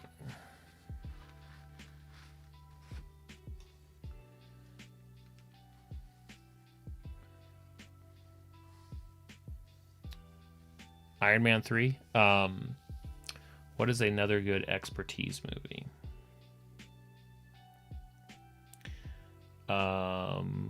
Tenet is, to a certain extent. You watch somebody basically learn the rules of manipulation or kind of stepping through time that moves in different directions, and by the end sort of becomes an expert of it. That's satisfying. I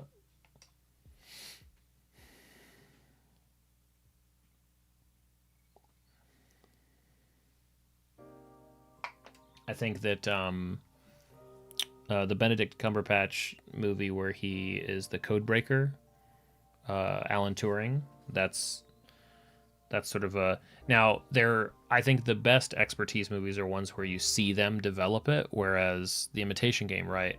Whereas other ones are like, well, they're just sort of showcasing like they're already sort of genius, and that's less satisfying. It can still be interesting, right? Because you're seeing people demonstrate a skill and what that looks like to the world. Like, there's still a satisfaction to that. Limitless, yeah, Limitless could be in there. There's some sequences of that are really fun. Ocean's 11 kind of feels like that, like from an expertise. Yeah. Heist movies for sure.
Find it.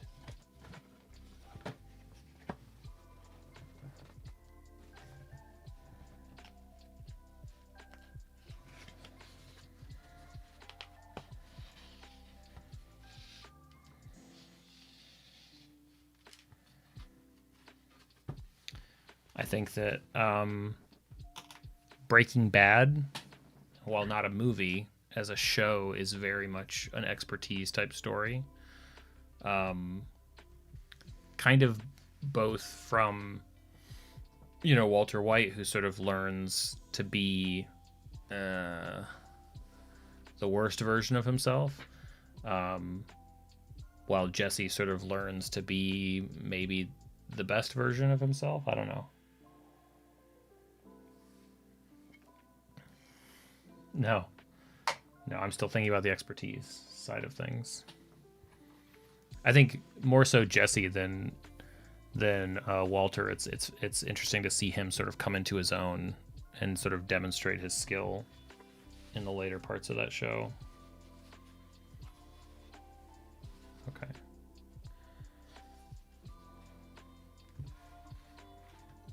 Where'd I go here?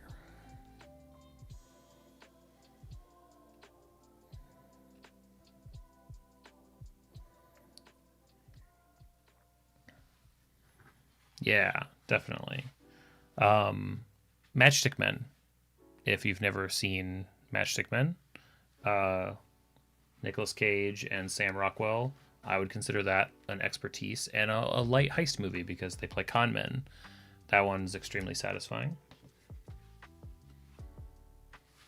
I would recommend it. I need to do a rewatch. I haven't watched it in a while.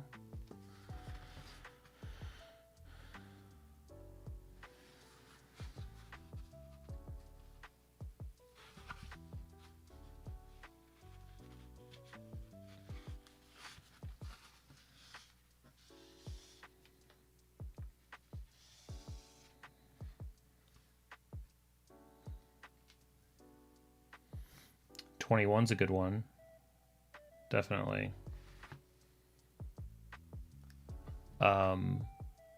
Rounders is probably better in terms of a poker movie. or I guess a card movie, because like 21's blackjack, but Rounders is a really solid. I'm a big fan of that one.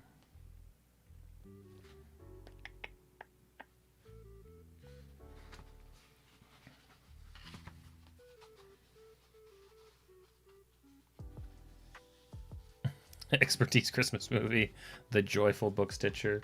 Yeah, at least you guys don't have to worry about me being like, okay, I need to do this all the time now. Welcome to, forget crafting. This is now a bookbinding stream.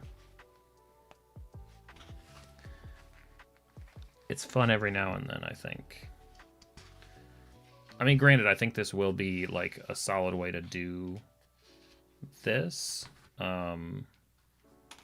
I'll just have to keep experimenting with different methods to find what I like. See, like, it's that's the bit that always kind of, that sullies this style for me. It doesn't mean it's not still the best way to go in this case, but it is like a meh.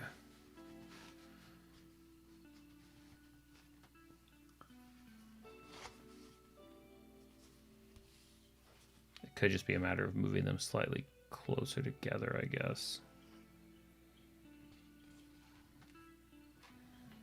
But there's only so close I can probably move them, to be honest. Prime absolutely counts. Wait, prime? Primer. I don't know prime. Primer counts as exactly what you're saying. Primer's a crossover hit. Primer counts as in almost every category. You know, yeah, kind of it does, yeah.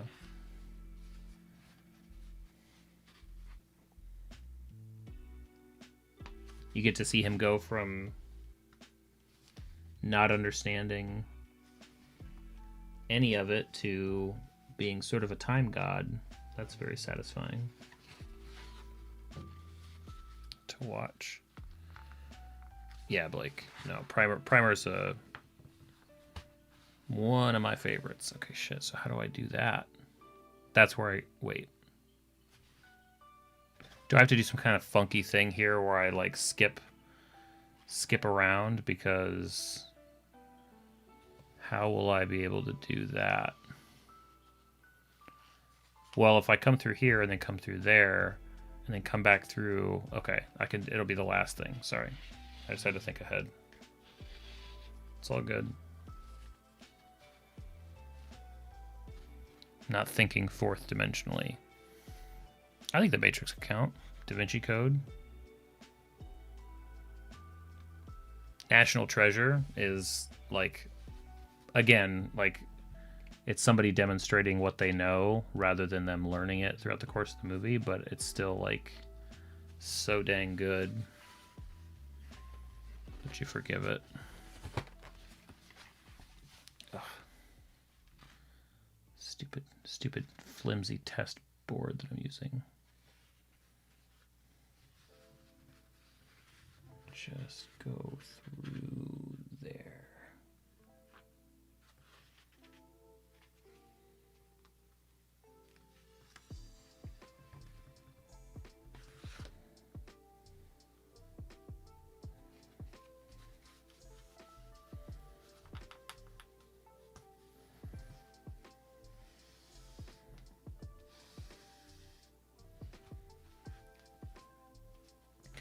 Are we all realizing that my categorization, my naming, this may not be a good genre. This may not be an easy thing to break down. Maybe we need more stringent rules.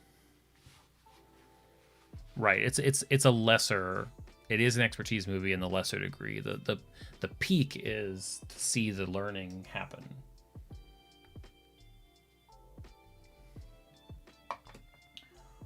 Or to like see the passage of time somehow, right? So you get to see the character in both ways.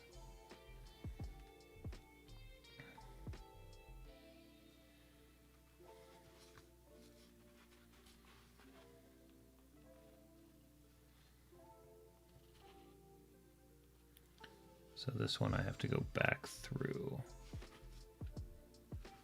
those out.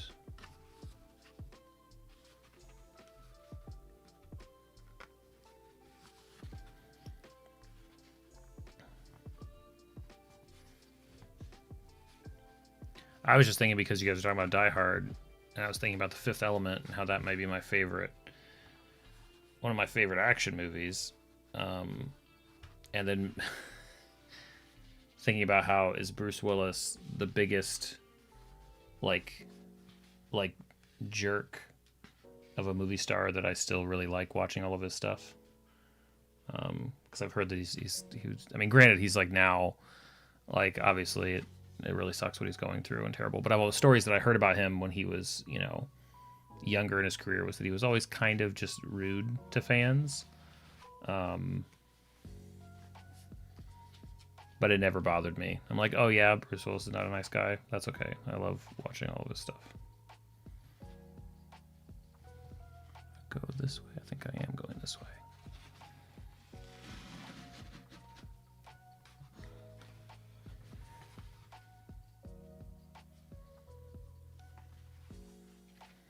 Hey, if you've got another specific category, shoot. Yeah.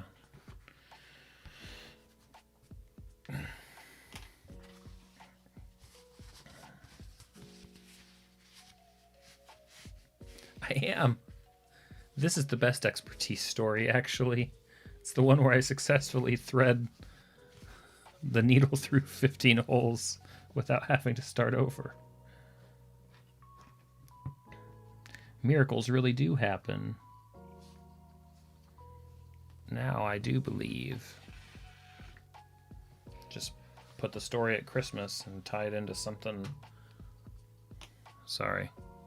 You know, that camera is in a position that's really hard for me to bump, so that's impressive that I could do that.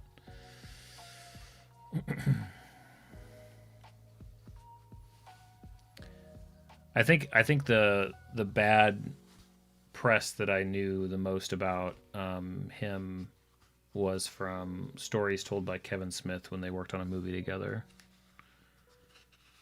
I'm not a huge fan of Kevin Smith movies. Oh. Well, one of these sections may not have, it may have 4 pages, not 5 pages, but we're not going to think too much about that right now.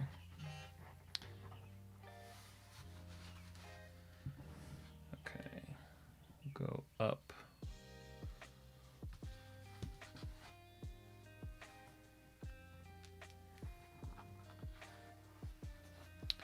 You call it fraud with good intentions, wholesome fraud.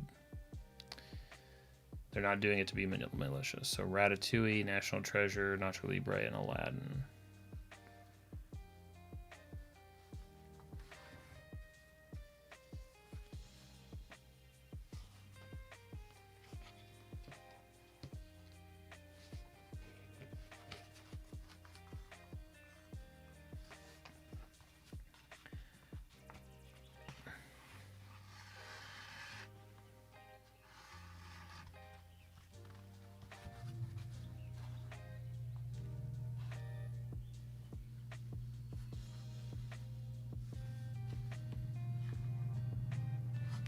I mean, I'll agree that they're not malicious, but they're certainly not necessarily like, I don't know if I would go with wholesome, because they're all usually, it's all pretty selfish, right? Stealing the Declaration to save the Declaration, I'm sure.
That's fair.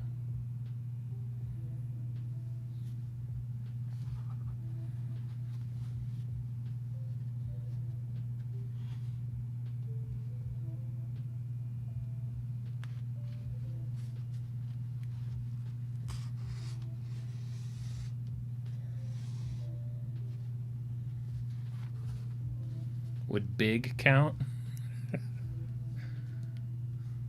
I haven't seen that in a while, but he's obviously passing himself off as someone very different.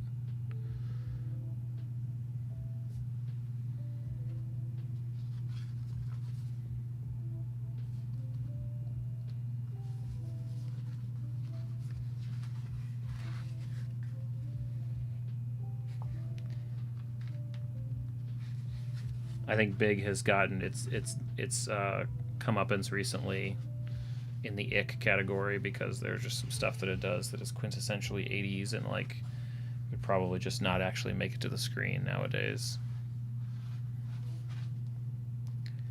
I think he wishes to be big, and that's what happens to him. But he certainly tries to pass himself off as an adult. Like, he could just hang out and not go and try to like have a job and stuff, you know. Like, he doesn't have to. He could just not do that, even when he gets transformed.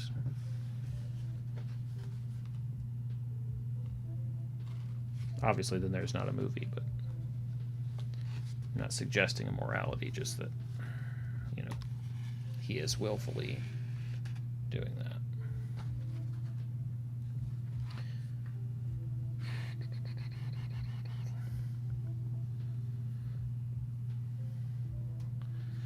Mulan, yeah.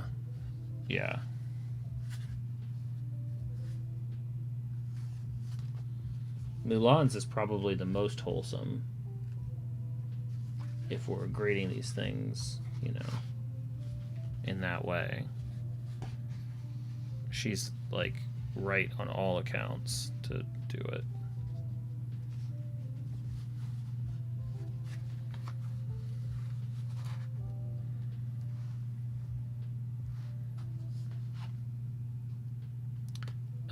Yes, it is. And then we evaluate.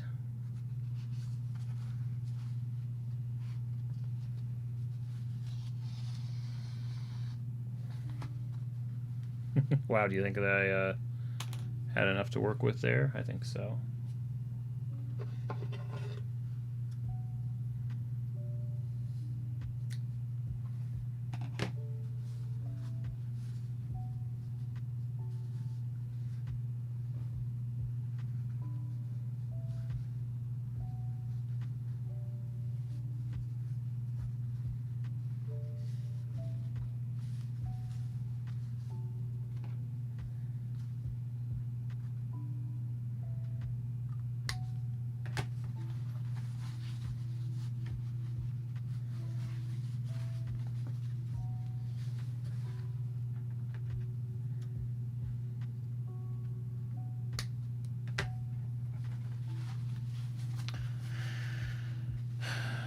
Not bad for a test, all right?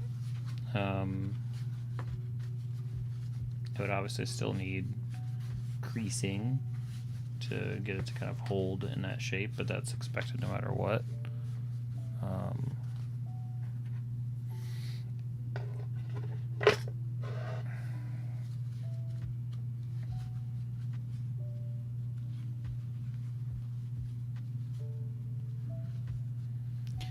I think for what I'm doing, because I don't want to, like, this is definitely a new extra wrinkle, and according to what you're saying, T, I don't have to. I mean, I think that 5 looks nice.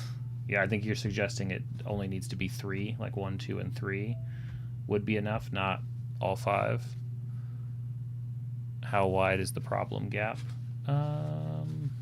Like that. So like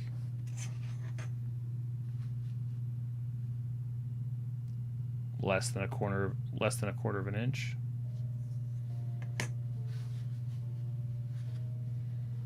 Let's see about the other side.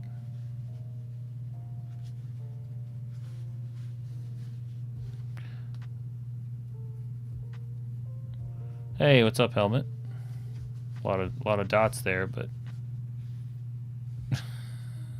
is that like your countdown? Is it the exact same? It's the same on, it's pretty much the same on either side. I mean, I just kind of eyeballed it, but I could certainly get more precise or even just like use this as a template. On this type of thing, like I would not be. Helmet, are you okay?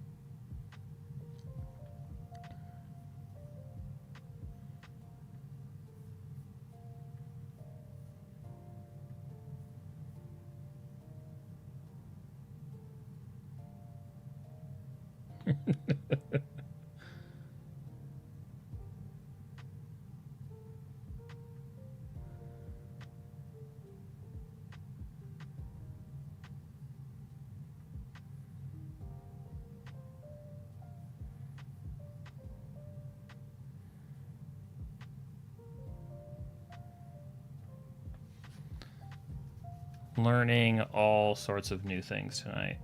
So I don't mind this. I don't mind this look at all, whether it's 5 or 3.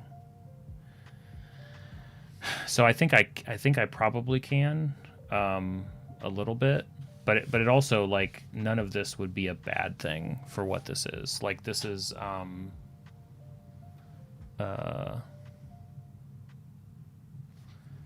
did I miss? Oh yeah, see you, Chris. Sorry, I missed that. It was amongst all of the dots. Like this appearance and even the stuff in there for what I'm making here for the first time, this would be totally fine. And I feel like this. I mean, I guess I could. I mean, I can always try it again. I don't really want to though. But like, I feel like the doing only the 3. I mean, I guess it ends up looking the same, right? It's a very minor thing. And since each one is only holding a set of like 5 pages, 3 is probably plenty, right?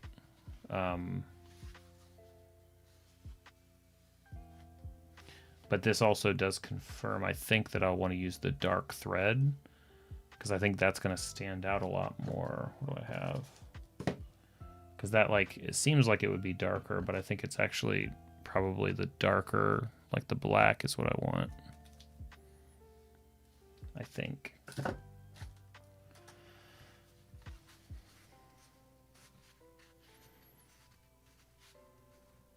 Yeah, I think so too. So I think the answer, I think it's going to be dark thread. I'll try to maybe see if I can move them closer together. Ever so slightly. And only 3 up. Yeah. Thanks, guys, for the votes of confidence. And I bet, like, this is probably fine to touch. I realize I'm, like, totally just YOLOing that, but seems like it would be.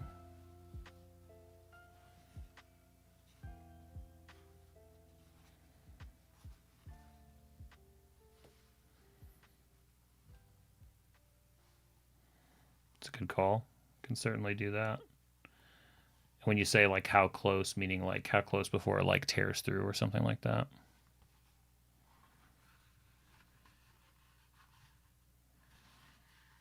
I feel like I did this, what, 2 hours ago? I feel like there's no chance of the stain coming off on my hands. I feel like I should be okay.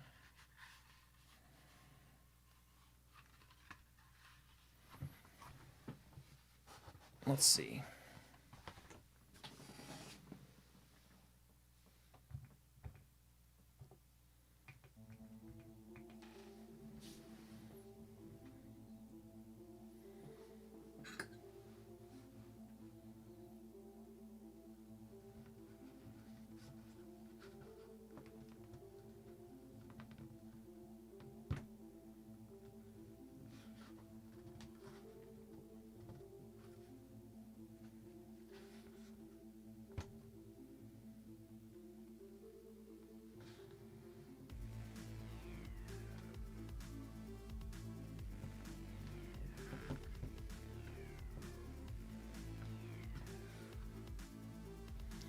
Honestly, I feel like they can go pretty close. I don't think that the issue is going to be how close they can go together here. It's going to be how close we'll support the paper properly, you know? Put a foam block behind. Like for poking it into, you mean? Most likely helps punching it. It might, yeah.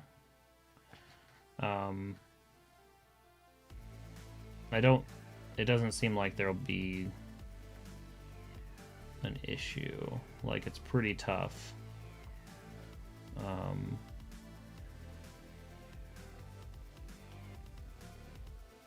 I don't feel like it's gonna tear through or anything. So basically, if this board here can handle it, this certainly can. Yeah, I get what you're saying. It's not the biggest deal in the world. So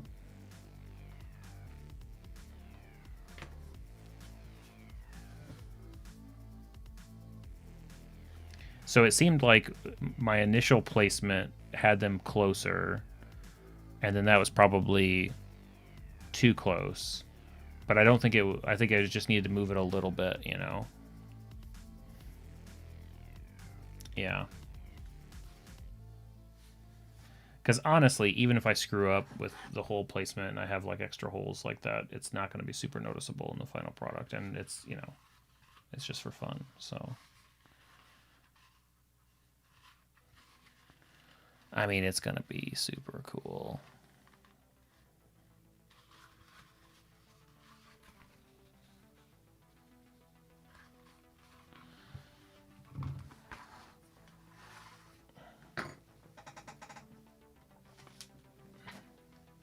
Good thing I practiced with all that printer paper. A little wider than the initial, but not as far apart as the final placement on the test version. Yes, I agree. I agree with that. And I think that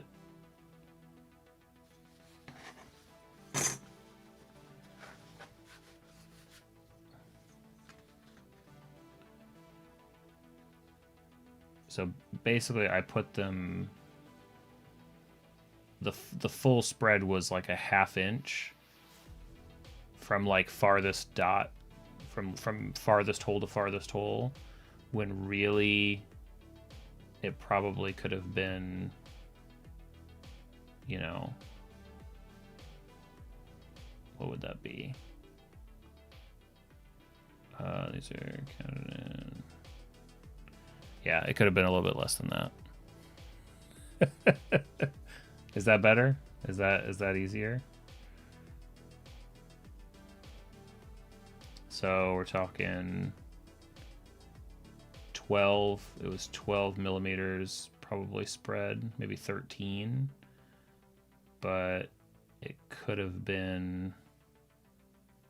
It could have easily been, I think, 10. I think 10 as the spread is probably the answer. So 5 millimeters on either side. It's a nice round guesstimate. A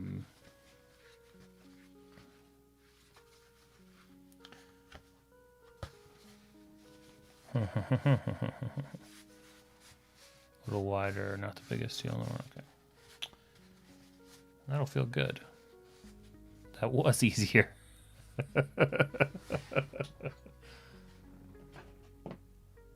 I mean, hey, the question is, how precise do you think our turtle friend Root would really be, or Iggy, as you guys have been calling him? Would he be that precise? I mean, you think he's sewing this book together with his big turtle claws? I don't think so. I think it'd be as close as it could get. It just adds character.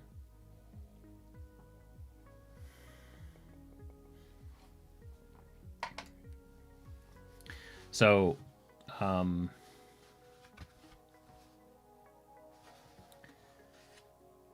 should I?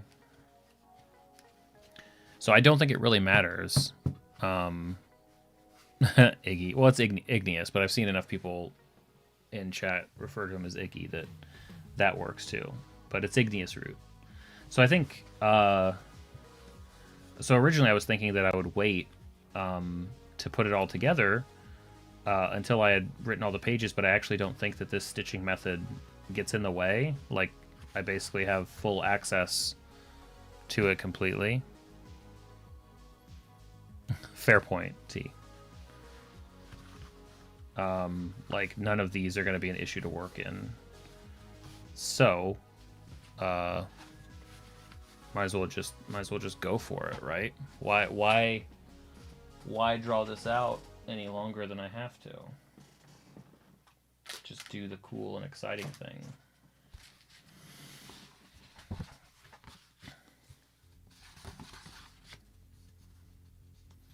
Stitch before making the pages, otherwise you'll have to deal with stuff like layouts. Sure, yeah, that makes sense.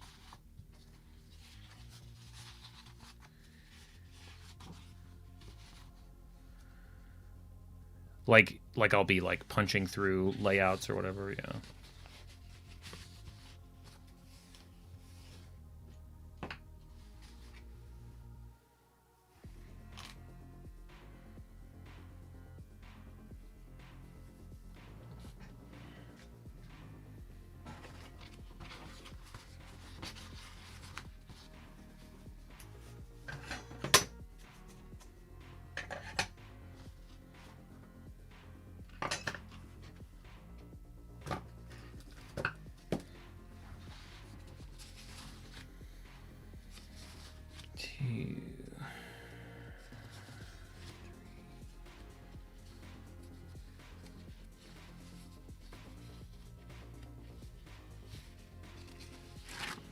While I'm counting these out, do another fresh ping to the stream sponsor.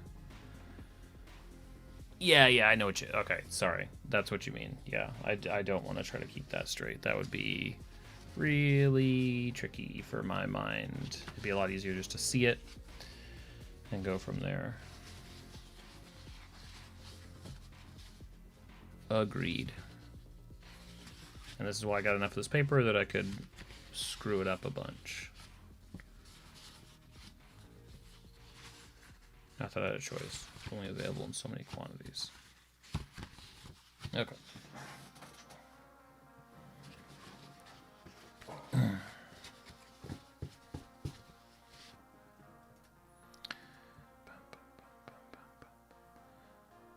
And just so you guys are aware, because I've never had to do that before, the person that was in here dotting it up just had a...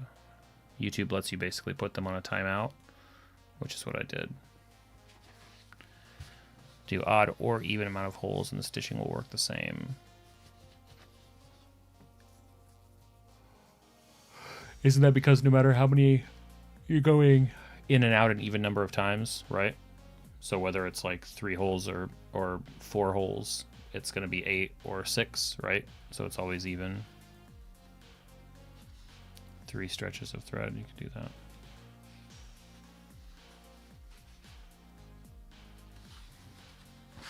So here, this is what the this is what I see all the bookbinding people doing, and it's got to be just because it's fun. I don't know why else it would be needed for this kind of stuff, but I'll try it out because, you know, getting in the spirit of this stuff. Wait, yeah, maybe that's the reason why. Wait, I thought I nailed it. Okay, so is it like, what do I do? Or do I use that one?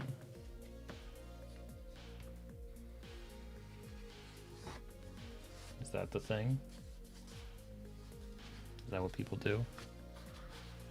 Is that how this is supposed to be used? Weird, like this weird butter knife? How uncharacteristic, T. Let's just say that is the reason then.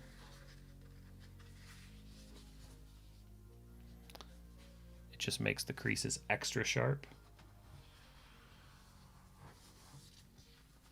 What's it called? The bone folder. Leaf, I need to get a t-shirt made with all of your chat intro moments.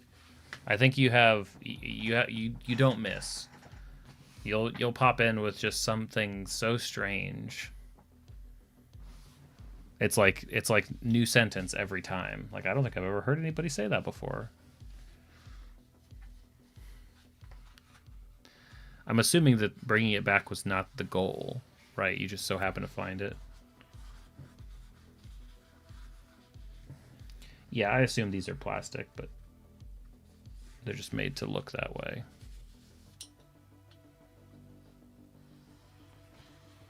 Well, they must have different purposes, because the set that I got, the cheapo set, has both of these things, and it's like, dang, what?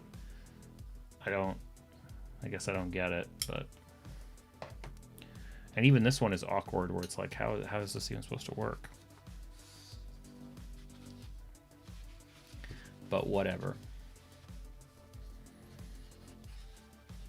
Yeah, like, I don't really know what the difference is, and this one's got like a hole in it. It's like, am I supposed to put that on my keychain? Like, what do they want?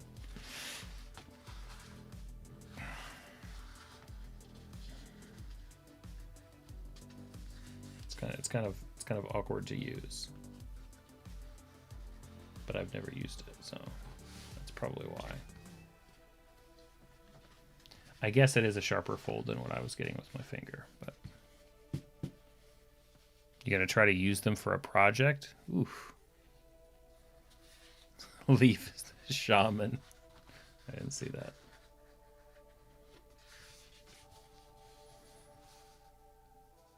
Bone armor. Yeah, I mean, sure. The long flat side. I'll switch it out. Maybe this huge one looks like a letter opener. Maybe this one will be more fun to use. If it's fun to use, I'm all for it.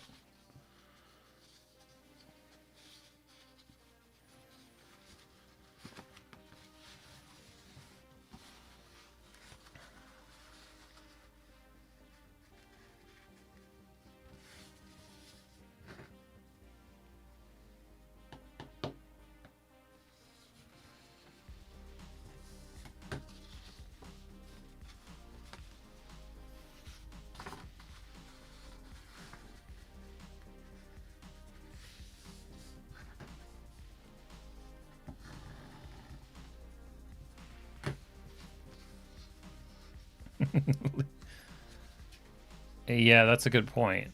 What will you do with all of those bones? I guess it's whatever you make, to Etsy you go, right? Use the long part like at the middle of it, not at the end. Like I'm spreading butter. You don't know how I spread butter.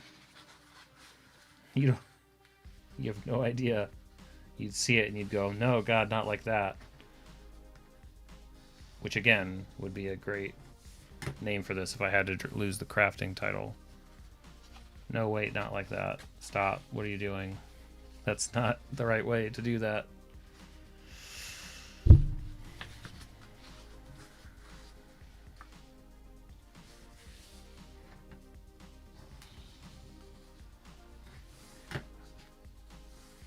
With a fork.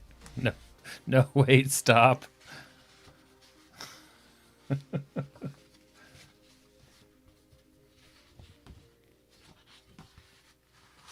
chopstick. You guys are gonna make me self-conscious now. But wouldn't it be great if I did? Like, I'd be like, come on, guys. I butter my bread just like everybody else by taking the bread and just smushing it down into the butter. Like, if there was just something at that point that, like, I just, like, outed myself as the weirdest butter person ever, and we just stumbled onto that.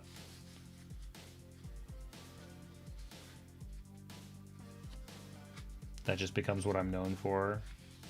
It's like all these things that I've made, all this stuff that I've tried to do, and now I'm just known as the weird butter guy. You know, you talk about smushing the toast directly down into the butter one time. That's what everybody remembers.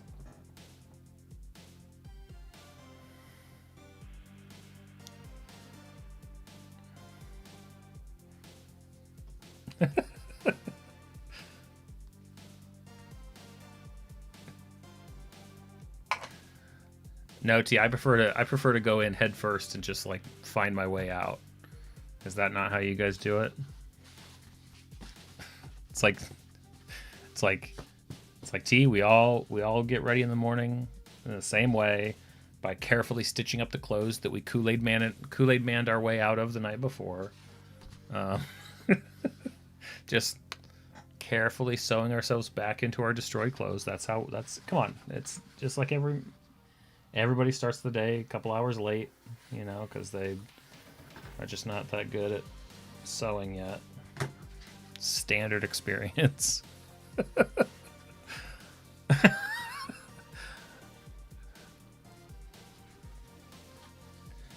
Leaf, I feel like what you're posting is like almost like a confession. Like I don't even know how to take what you're saying.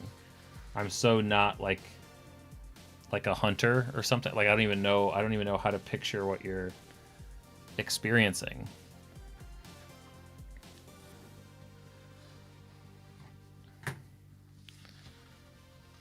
There we go. Thank God. Noelle knows something about. Noelle's clearly cleaned a squirrel or two in her days, and so it's like, okay, now first, she's we're all like, I don't really know what to say, and Noelle's like, what's the biggest pot you have in the house? Like, yeah, but if you really how many pots do you have? In a pinch, could you get a bigger pot? Set it to boil. Once you have that, I'll write up the rest of the instructions and send it to you in Discord.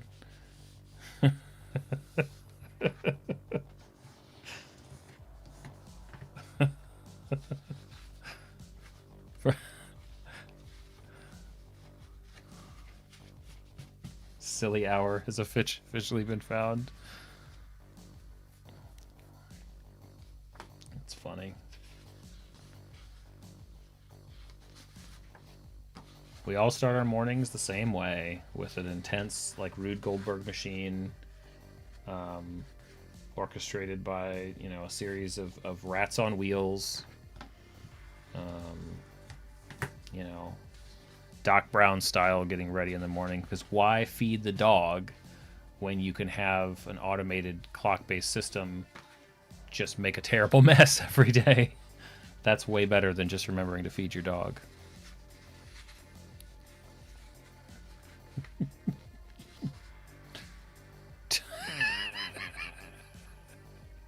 Thank you, Kira.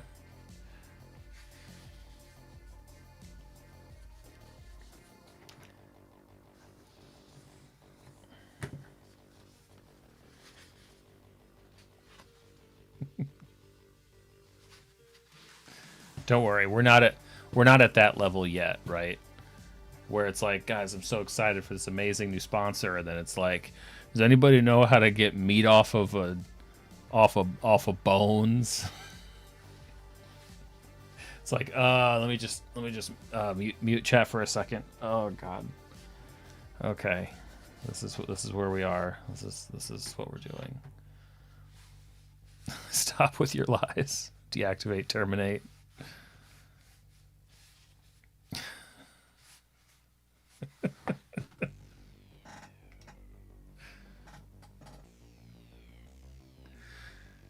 T, we all wake up every morning the same way, bolt upright, sweating and screaming, awaking from our night terrors, and going around and basically unfastening everything from the floor just in case we walked off with them during the night. We all do the same thing, okay? We're all just people.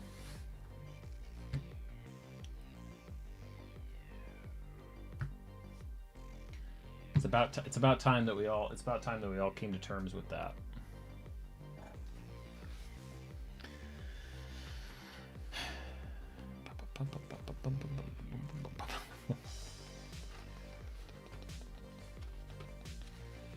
I mean, that'll just be. It's a pretty good one. It's a pretty flexible format. Matisse, that's none of your. Nope, I don't know what you're talking about.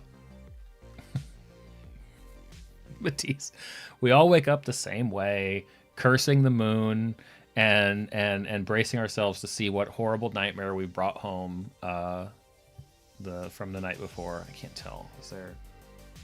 I'm like hypersensitive that I'm like rubbing off the dye on my hands, but I don't think I am. I think that's just my hands.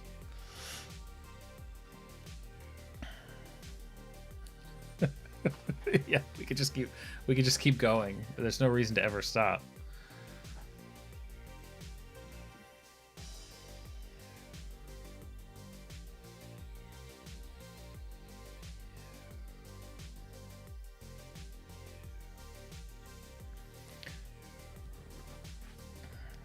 Let's see here.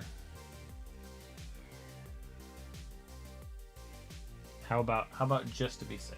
I have an extra pair. I would hate to, because if this die actually does like rub into my skin, then I'm gonna be annoyed at myself. 3 raccoons and a cardigan. Band name, called it. That's my plan, Matisse. Yeah. At this point. I was kind of up in the air about it, but now Blake's got a good one. I was up in the air about how I wanted to do it, but now after going through that process and seeing that it'll be able to open pretty much flat, I think that, yeah, that's what I wanted. That's what I want to do. Let's see. No, it's just the die. It's just the leather dye that I used on this earlier. It's the same. Yeah, with the talk in chat, it's like the stream's gonna get flagged, I'm sure.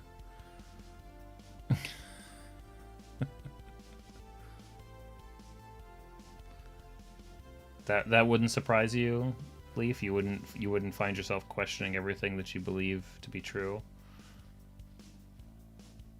God, this thing's gonna be so cool. So do you think, I think I have like a leather strap, like wrap, that maybe I'll use on it to hold it closed, if it even needs it, because I don't really want to do any more fixtures. So I think the binding should be enough. So if I can get it pretty close together. Okay, so the way to do this,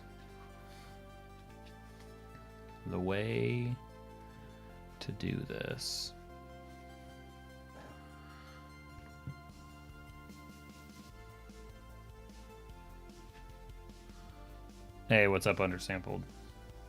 I don't know what it is. This is what you have to look forward to if you want to do streams. Every once in a while, things are gonna go a little bit crazy. So I just need to start with one and getting it centered and getting those holes punched, and then I can add the holes to either side from there.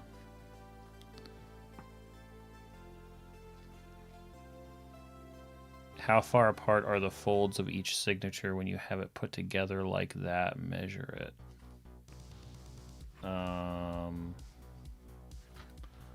Let me see if I follow what you're saying.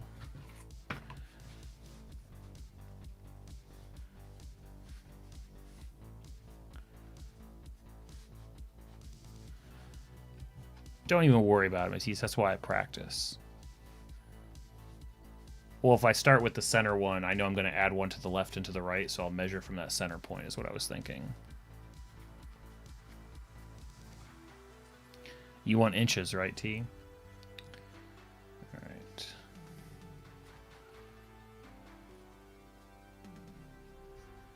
right. Slightly less than 5 millimeters on either side. I could actually do 4. Based on this. That's smart. I could probably squeeze it less, but probably 4 would be safe.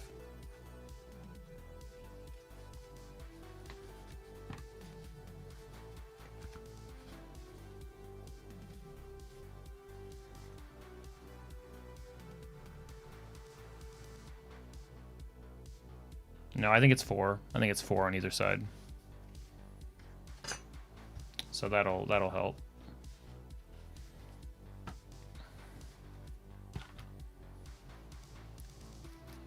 Whoa, Leaf, thank you for that. Appreciate that. Congrats to the folks hanging out. Leaf not only gifting your city by cleaning up the carcasses you found so that you can craft them into some sort of nightmarish thing for your D&D room. Yeah, congrats to new folks, and thank you, Leaf. Calipers? No, I don't have a set of calipers. That would be something to have. I'll have to add it to my list.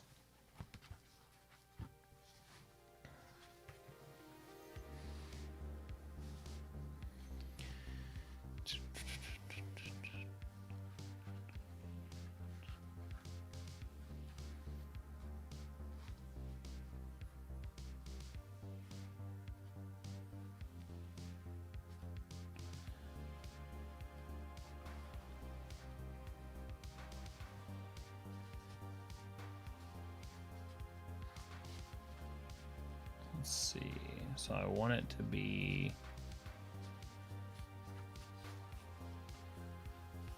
It's like measure thrice, cut once, right?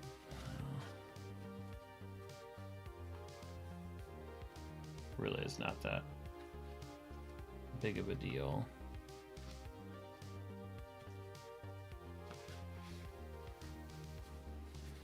It'll all come together.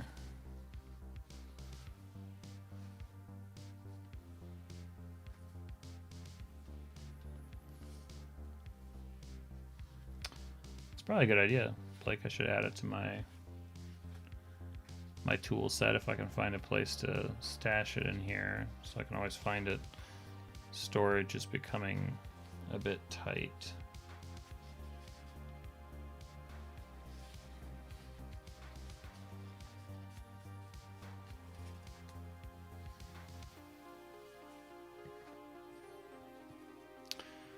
The gloves are just an extra precaution because I dyed the leather. It's been sitting for a couple of hours, but I'm just being extra careful because I don't want even just like a little bit to come off on my hands or the table.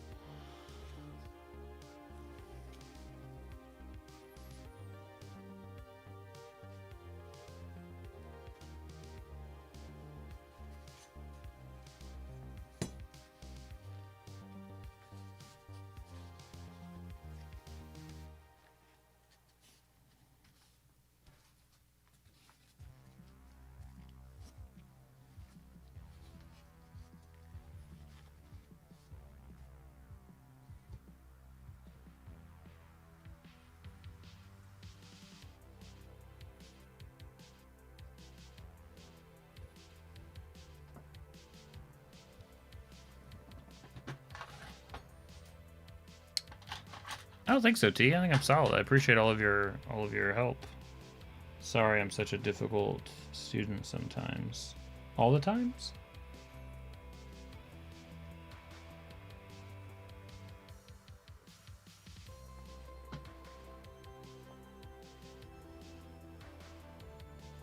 Wait, I was gonna do 3.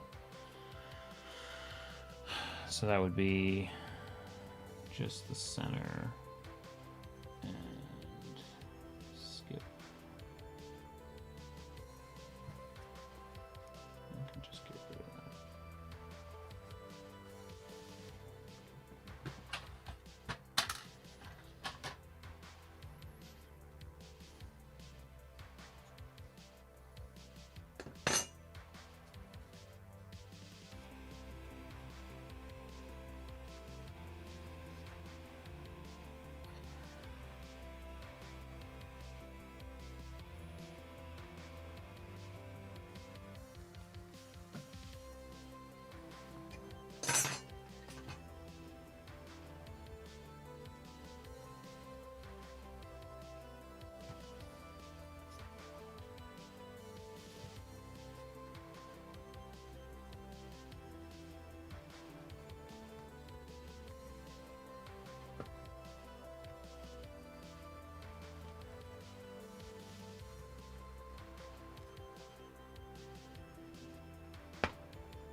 I like it. That's a good one.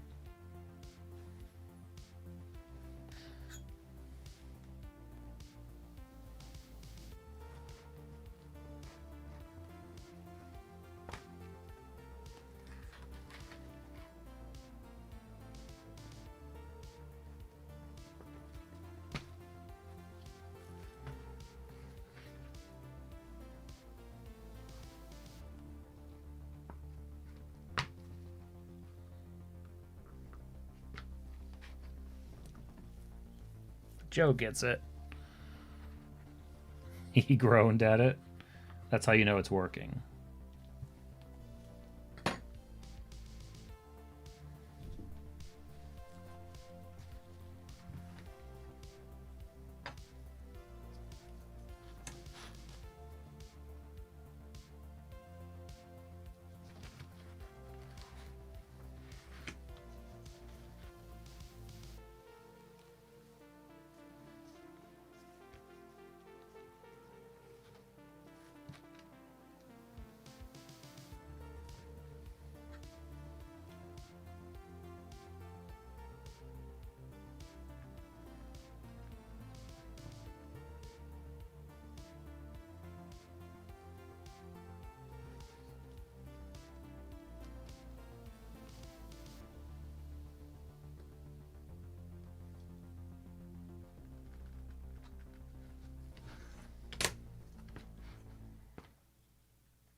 Sorry about that. Not my intention. I just want to get it get these holes correct. Hard to measure without being right over it sometimes.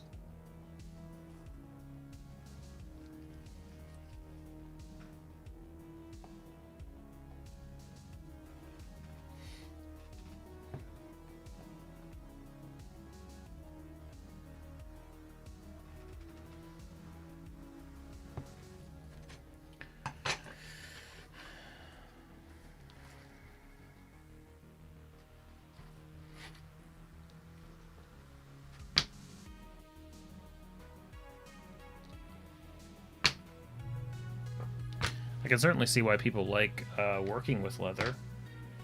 Like, I get it. It's cool. It's not super conducive to my stream all the time necessarily. Like the way that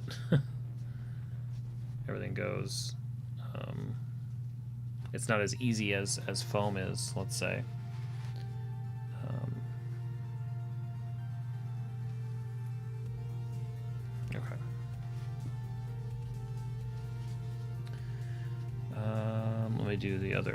Let me do the other holes first. I am going to be glad I did, I think.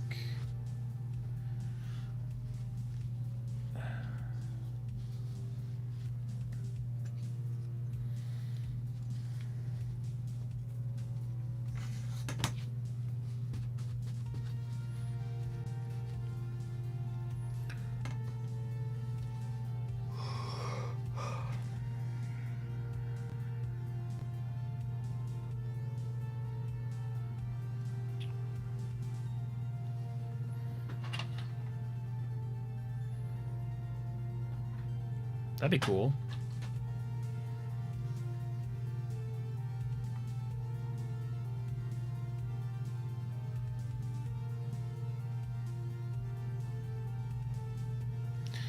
especially if you could like work out a way that like, you know, fixing like leather for the group, for the party, or like maybe even creating new items, like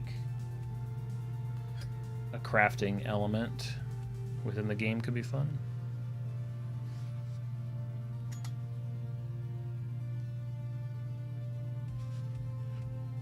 Or even honestly like a even a strategic component, like at a certain point, at a certain level of expertise, being able to identify like, hey, with that type of armor, right, you know, like maybe that you could like spot attacks or something like that. I know called shots is kind of a misnomer in 5e, but if you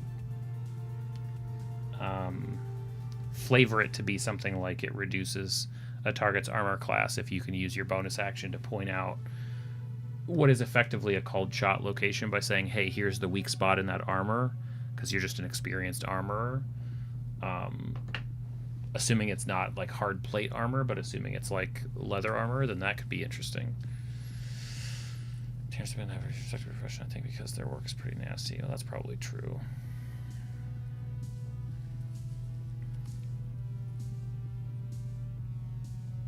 See you, Matisse.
You guys with the jokes tonight.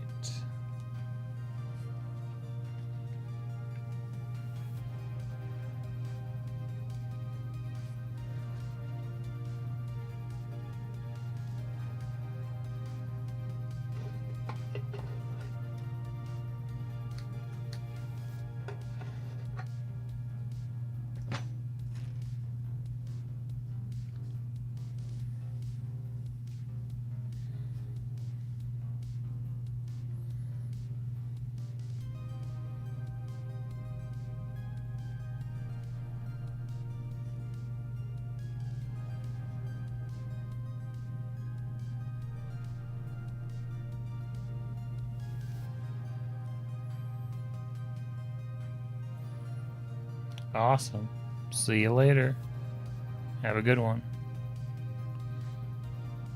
It is weekend still. Hope everybody enjoys, well, that gets it. can enjoy it tomorrow.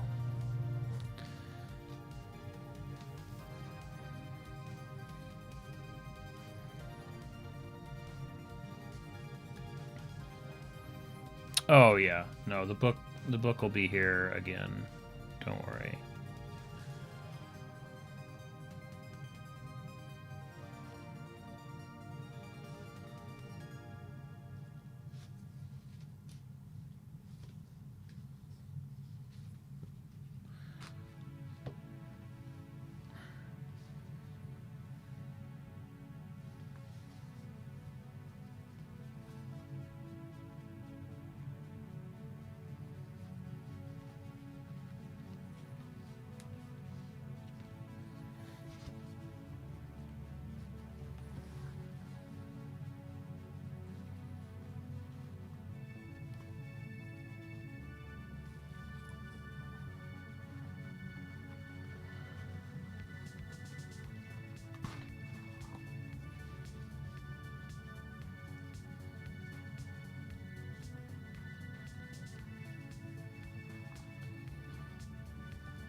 Hey, thanks, Undersampled.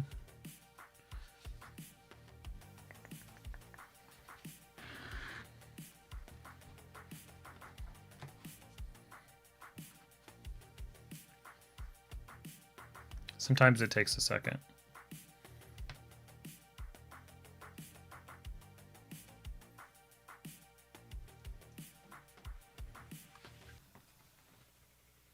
See, you have the power.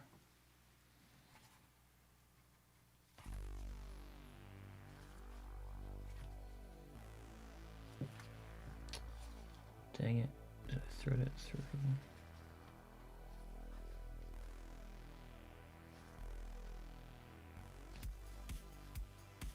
I did. Back that out.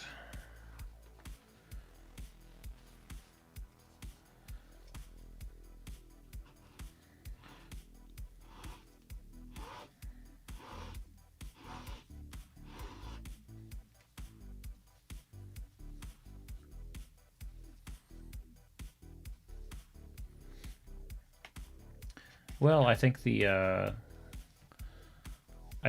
key is monsters that can be caught and trained.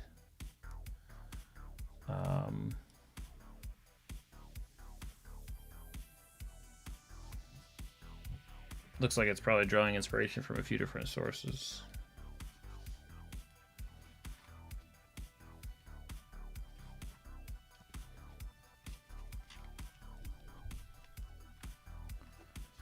And I look forward to my players probably just like completely breaking my campaign with it. I think that's the hidden fun. And I know when I use it, my Monster Hunter here will be a key part of it.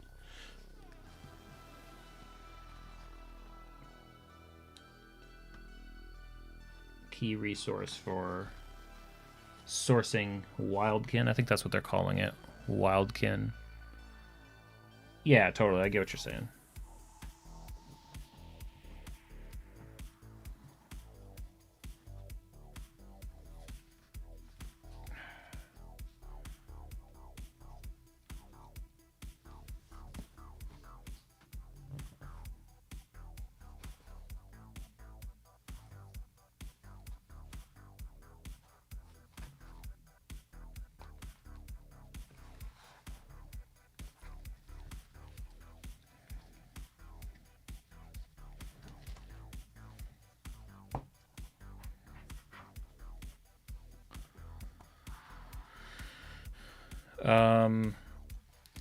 No, nothing pre-release. Well, I'm on the same list as everybody else. But I've been a huge fan of Dungeon in a Box. I don't even know. I have an embarrassing number probably of Dungeon in a Box resources.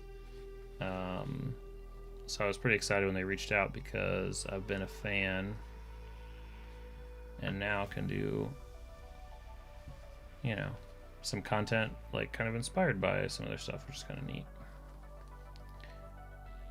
Okay. All right. I think we're good.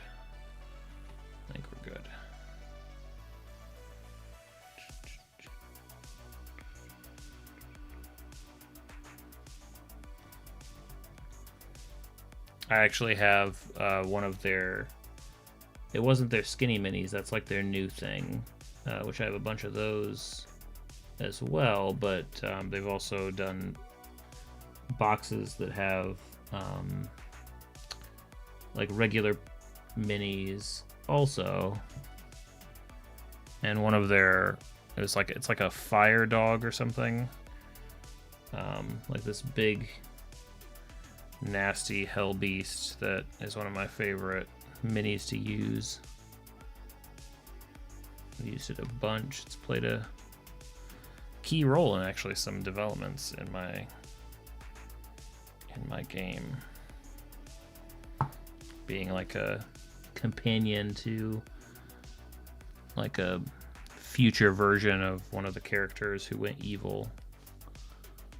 So I have fond memories about statting that up that mini and using it in a game.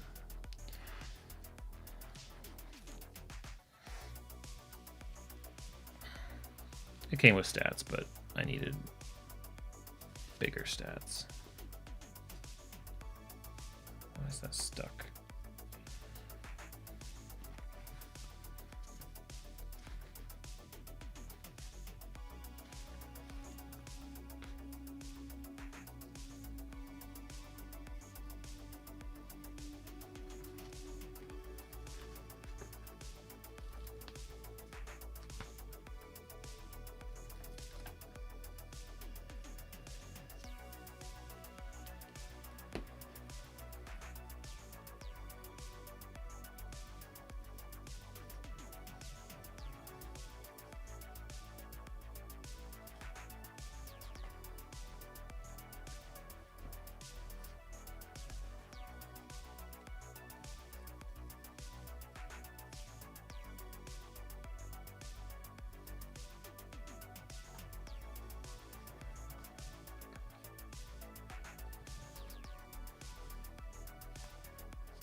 Okay, I don't think this stuff is rubbing off at all. I don't think I have anything to worry about.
Yeah, future. It's dangerous right now.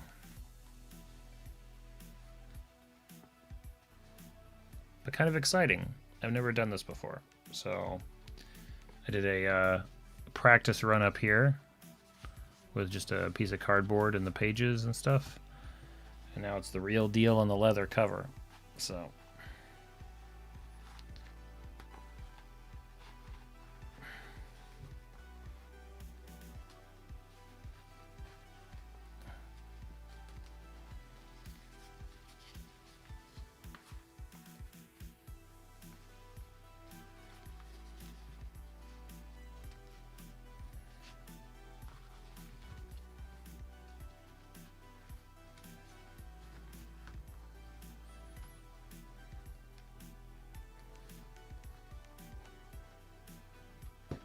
there we go.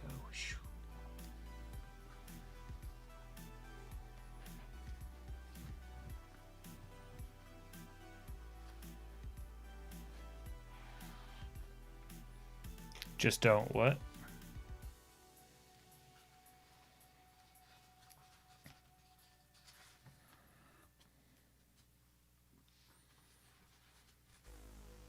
Yeah, that's a good tip. Thank you. I will do my best not to do that.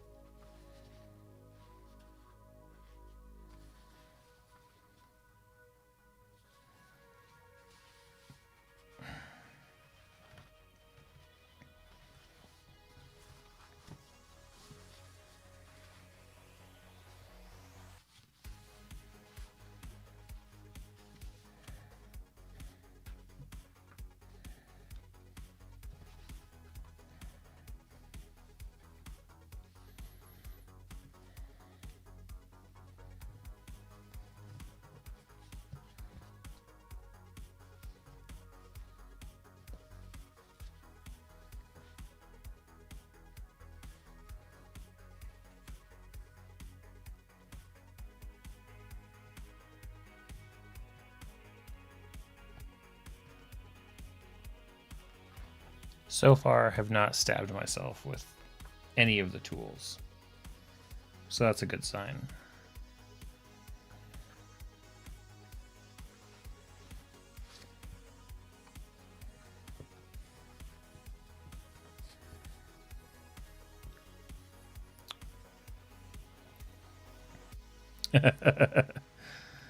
Any damage just becomes a part of the story, right? It's like, oh, that just makes it more interesting. Exactly. And that's why prop making is fun.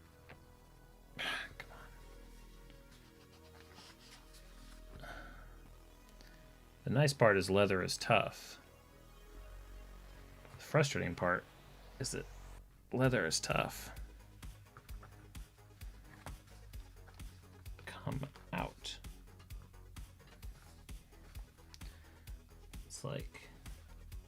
It's like such a brilliant idea, making the holes small. There we go.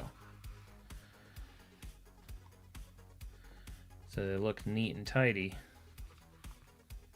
And they do.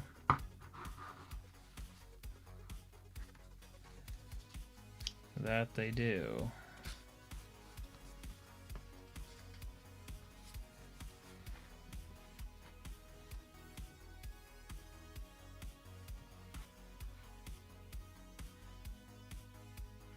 We're okay.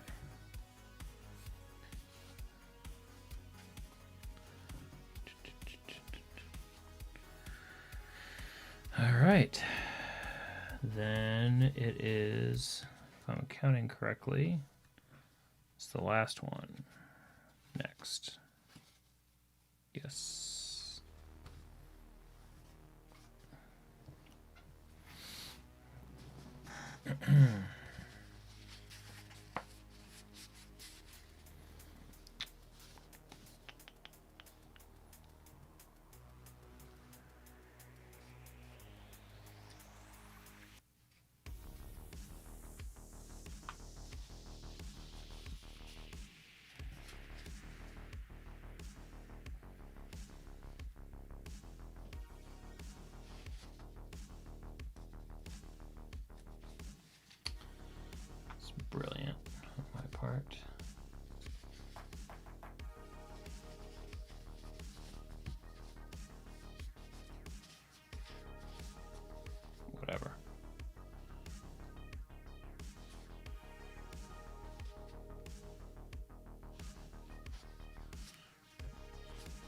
What's an extra hole in a monster hunter's diary, really?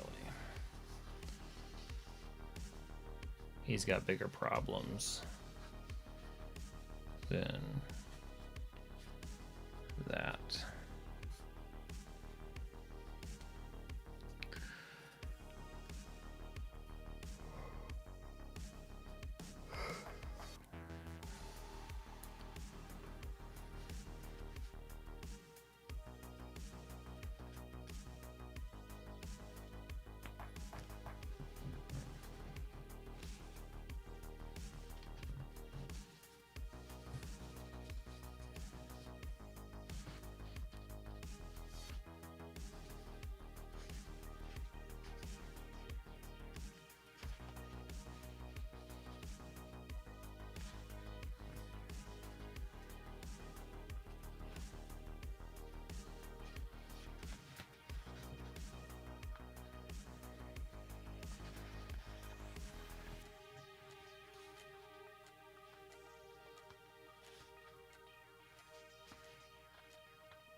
Anybody ever watch that show Flash Forward?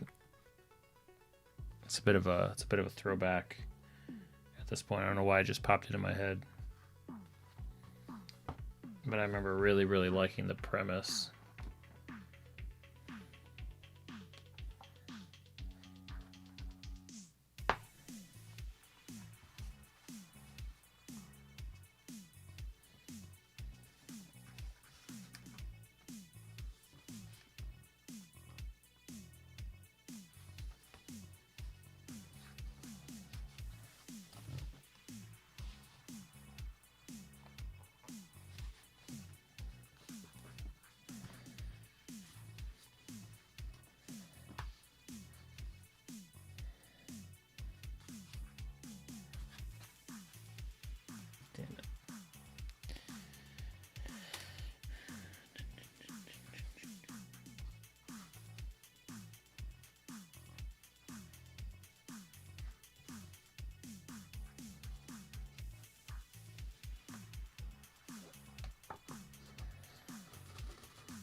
Try that again.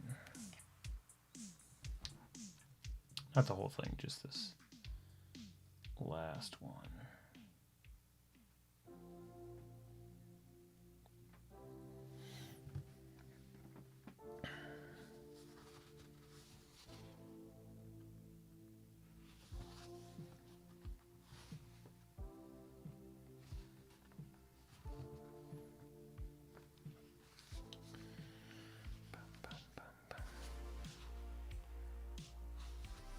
I can't complain.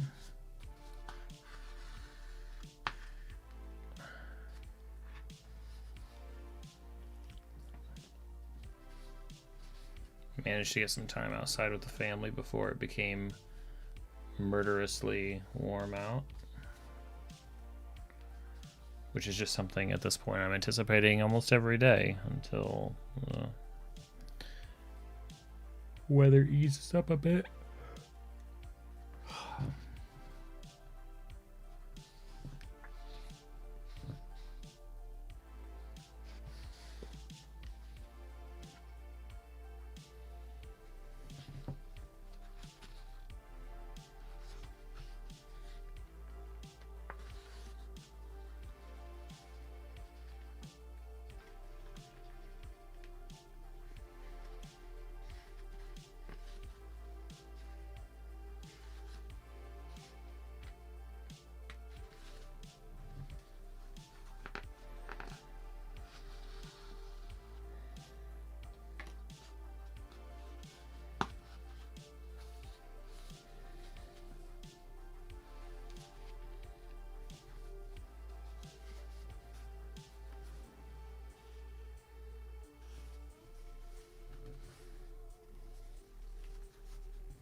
See you, Noel.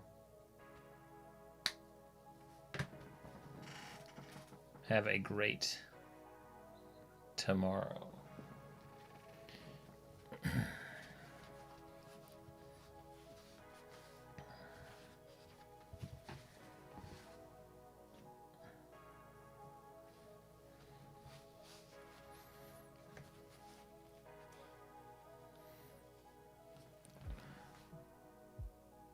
That looks pretty good, pretty even, relatively clean.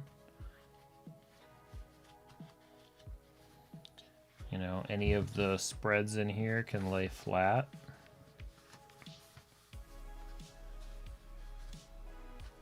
Should be pretty clean as well. It's really just the 3 holes, not too crazy. Notice that, you know, like it looks like one of these got like a little off kilter, but like super unnoticeable. Now I can probably trim this excess.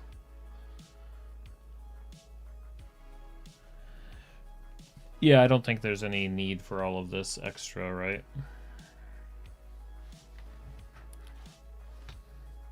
It makes sense to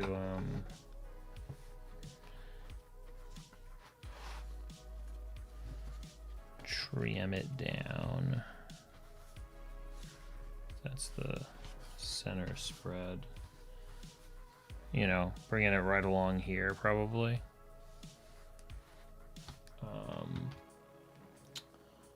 Think here.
All right. Now the real work can start, right? That's pretty dang cool.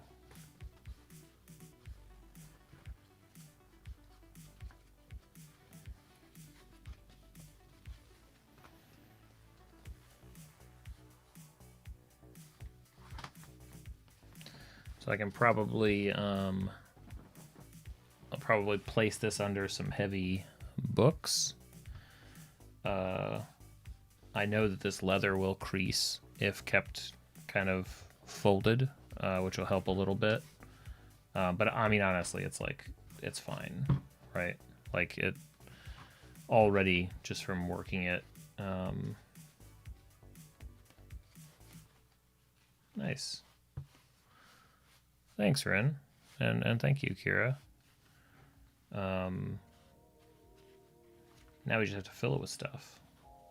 It still feels like I'm like, okay, am I totally confident? Is it here's the funny thing though, especially now having done it, it's like probably inevitably over time a stitching like this would wear out and become looser.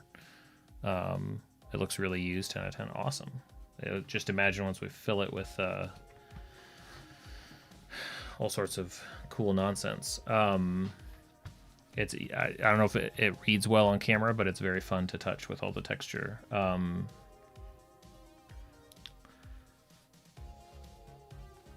Like, if the stitching were to like weaken and it became too loose or like whatever, like I could just restring it, right? It's just like an instrument. So it'll probably be a bit before I forget that, like, I'm like, okay, I don't want to break it. Even though there's not that much here that's actually, like, there's no tension, right? It's just threaded through.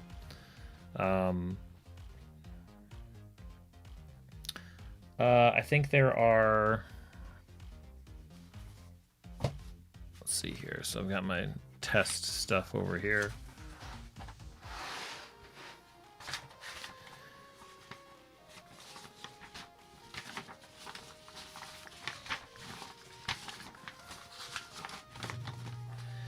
That many. I think that's 29. Which I think can break down into 6 unfinished quest lines and 8 monster sort of like almanac entries. Which, and there's also some room for some concoctions. Some, like, if you have these monster parts, you can make these like things or whatever. So, like, that's the content that would sort of guide filling it, I think. Got a bunch of ideas for what goes into it. Might need to do a little bit of writing before just going in there, but yeah. Should be interesting. Definitely believable. This I would believe that this came out of our friend Igneous Roots pack at some point. They go together well in that sense. Right now I'm thinking this is like, yeah, it's like the probably with a initial page of, like, you know, something indicating it's his diary. It's probably like Monster Hunter Diary, like, obviously it won't be called, it'll be, you know, the Diary of Igneous Root, you know, tracker and maybe router mappers, whatever he is. But this being like some numbered journal that, like, it's going to be in a complete status except for the basically cases he didn't get to fully explore. The idea being that the players could finish them. And it's just a matter of, like, did he lose this in a monster scuffle? Did he sell this to somebody as, like, yeah, here's some stuff you can look into, there's some money there? Maybe he went missing and the party gets this as a means of, like, hey, I think he might have been investigating one of these things. So lots of different ways that a party could end up finding it.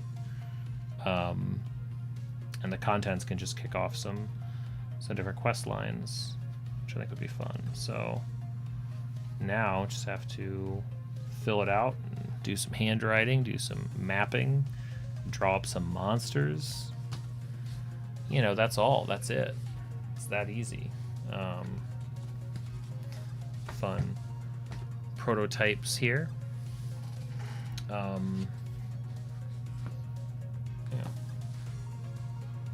Hey, Carp Dad. Thank you. This is so it's going to be a Monster Hunter's diary. I hand stamped and dyed the cover, and the pages are bought. I didn't, like, make the paper or anything like that, but I did just finish hand stitching it all together, which I've never done before. In general, I haven't done it, and especially with leather. I've never worked with leather before at all, but this is actually pretty cool. I could definitely see myself doing it again. So that's exciting.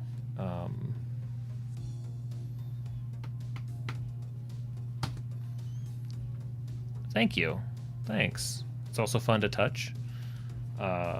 It will. I don't have it on me, but I'll have to do a comparison photo for the Discord. That'll show kind of what this is going to age into, because it ages like a really nice red. Hey, thanks, Jacob. Hola, indeed. Yeah, the idea was that I don't know exactly what kind of creature, but the idea is that our monster hunter here, Igneous Root, would have probably taken the skin off of some monster. You know, maybe it's a... I mean, this could be anything, right? Like this sort of dyed leather. It's like it could be a dragon thing. It could be a snake thing. It could be some other monster that doesn't even have a name. Hey, good call, Carp Dad. Thank you for plugging the Discord link if anybody's in here. That isn't a part of the Discord, you're welcome to join. Exclusively filled with other awesome people from this live stream thing we do here. So the next plan, thank you, Kira, for plugging the stream sponsor, which is the these guys, Monster Trainer's Handbook, live on Kickstarter. Use that URL that's in the thing. It supports the channel, blah, blah, blah. A big-ass lizard would be great. So the next step with this thing is to fill it with basically plot hooks and game stuff. I think there's room for 6 open quest lines, 8 monsters. Technically, each quest line would connect to some sort of monster as well. We've got some ideas for creature potions and concoctions. So, yeah, it's going to be, on the one hand, a neat prop, and on the other hand, a game device, right? A plot mechanic, sort of, that the party could find it and it could contribute to their game. Maybe even some fun puzzly type stuff, because I can't help myself. I think there could be some stuff in here that is either like Ranger shorthand, maybe, or perhaps the owner of this diary, who's this mini, if that wasn't clear. Perhaps there are monsters communicating. Maybe there's a language to decipher. That'd be really fun to work into the mix. So this will probably be an ongoing thing. I'm going to take a first whack at filling it. But it'll probably be something that I keep on adding to. I don't know yet. This is all kind of spur of the moment. This idea was inspired by the Kickstarter that Dungeon and Box is doing, and I've been wanting to tackle another type of journal and do some proper saddle stitching. So now that I have it, I think it could show up in lots of different ways. I think that, you know, all of the quest lines would be open in such a way, from my perspective, that it could end up being filled out at any level, right? And be interesting. So,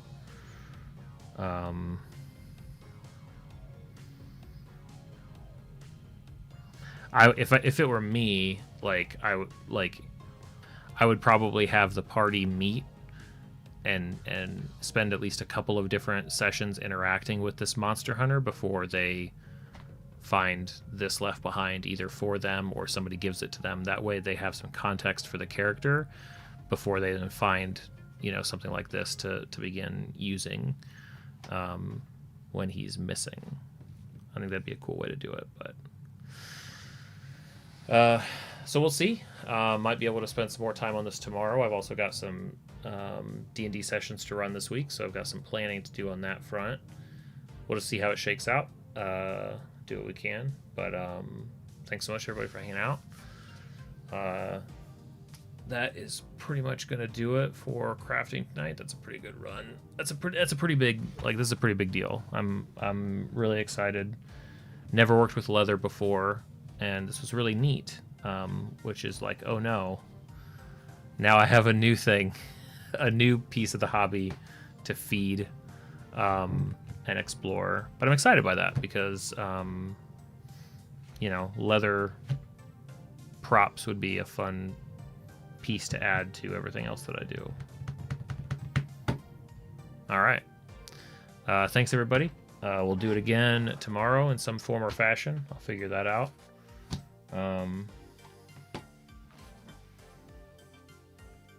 I sound tired. It's true. Thanks, Kira. Thanks for linking the poll. That's for Friday night. If you guys haven't put a vote in for what we're going to play this coming Friday night, it is a tight race right now. Thank you, Undersampled. Thanks, everybody. I am tired. It's been a long day. Long leather working day. But something cool is nearly made, so I'm happy with that. Good stopping point. All right, guys. Take it easy. We will chat soon.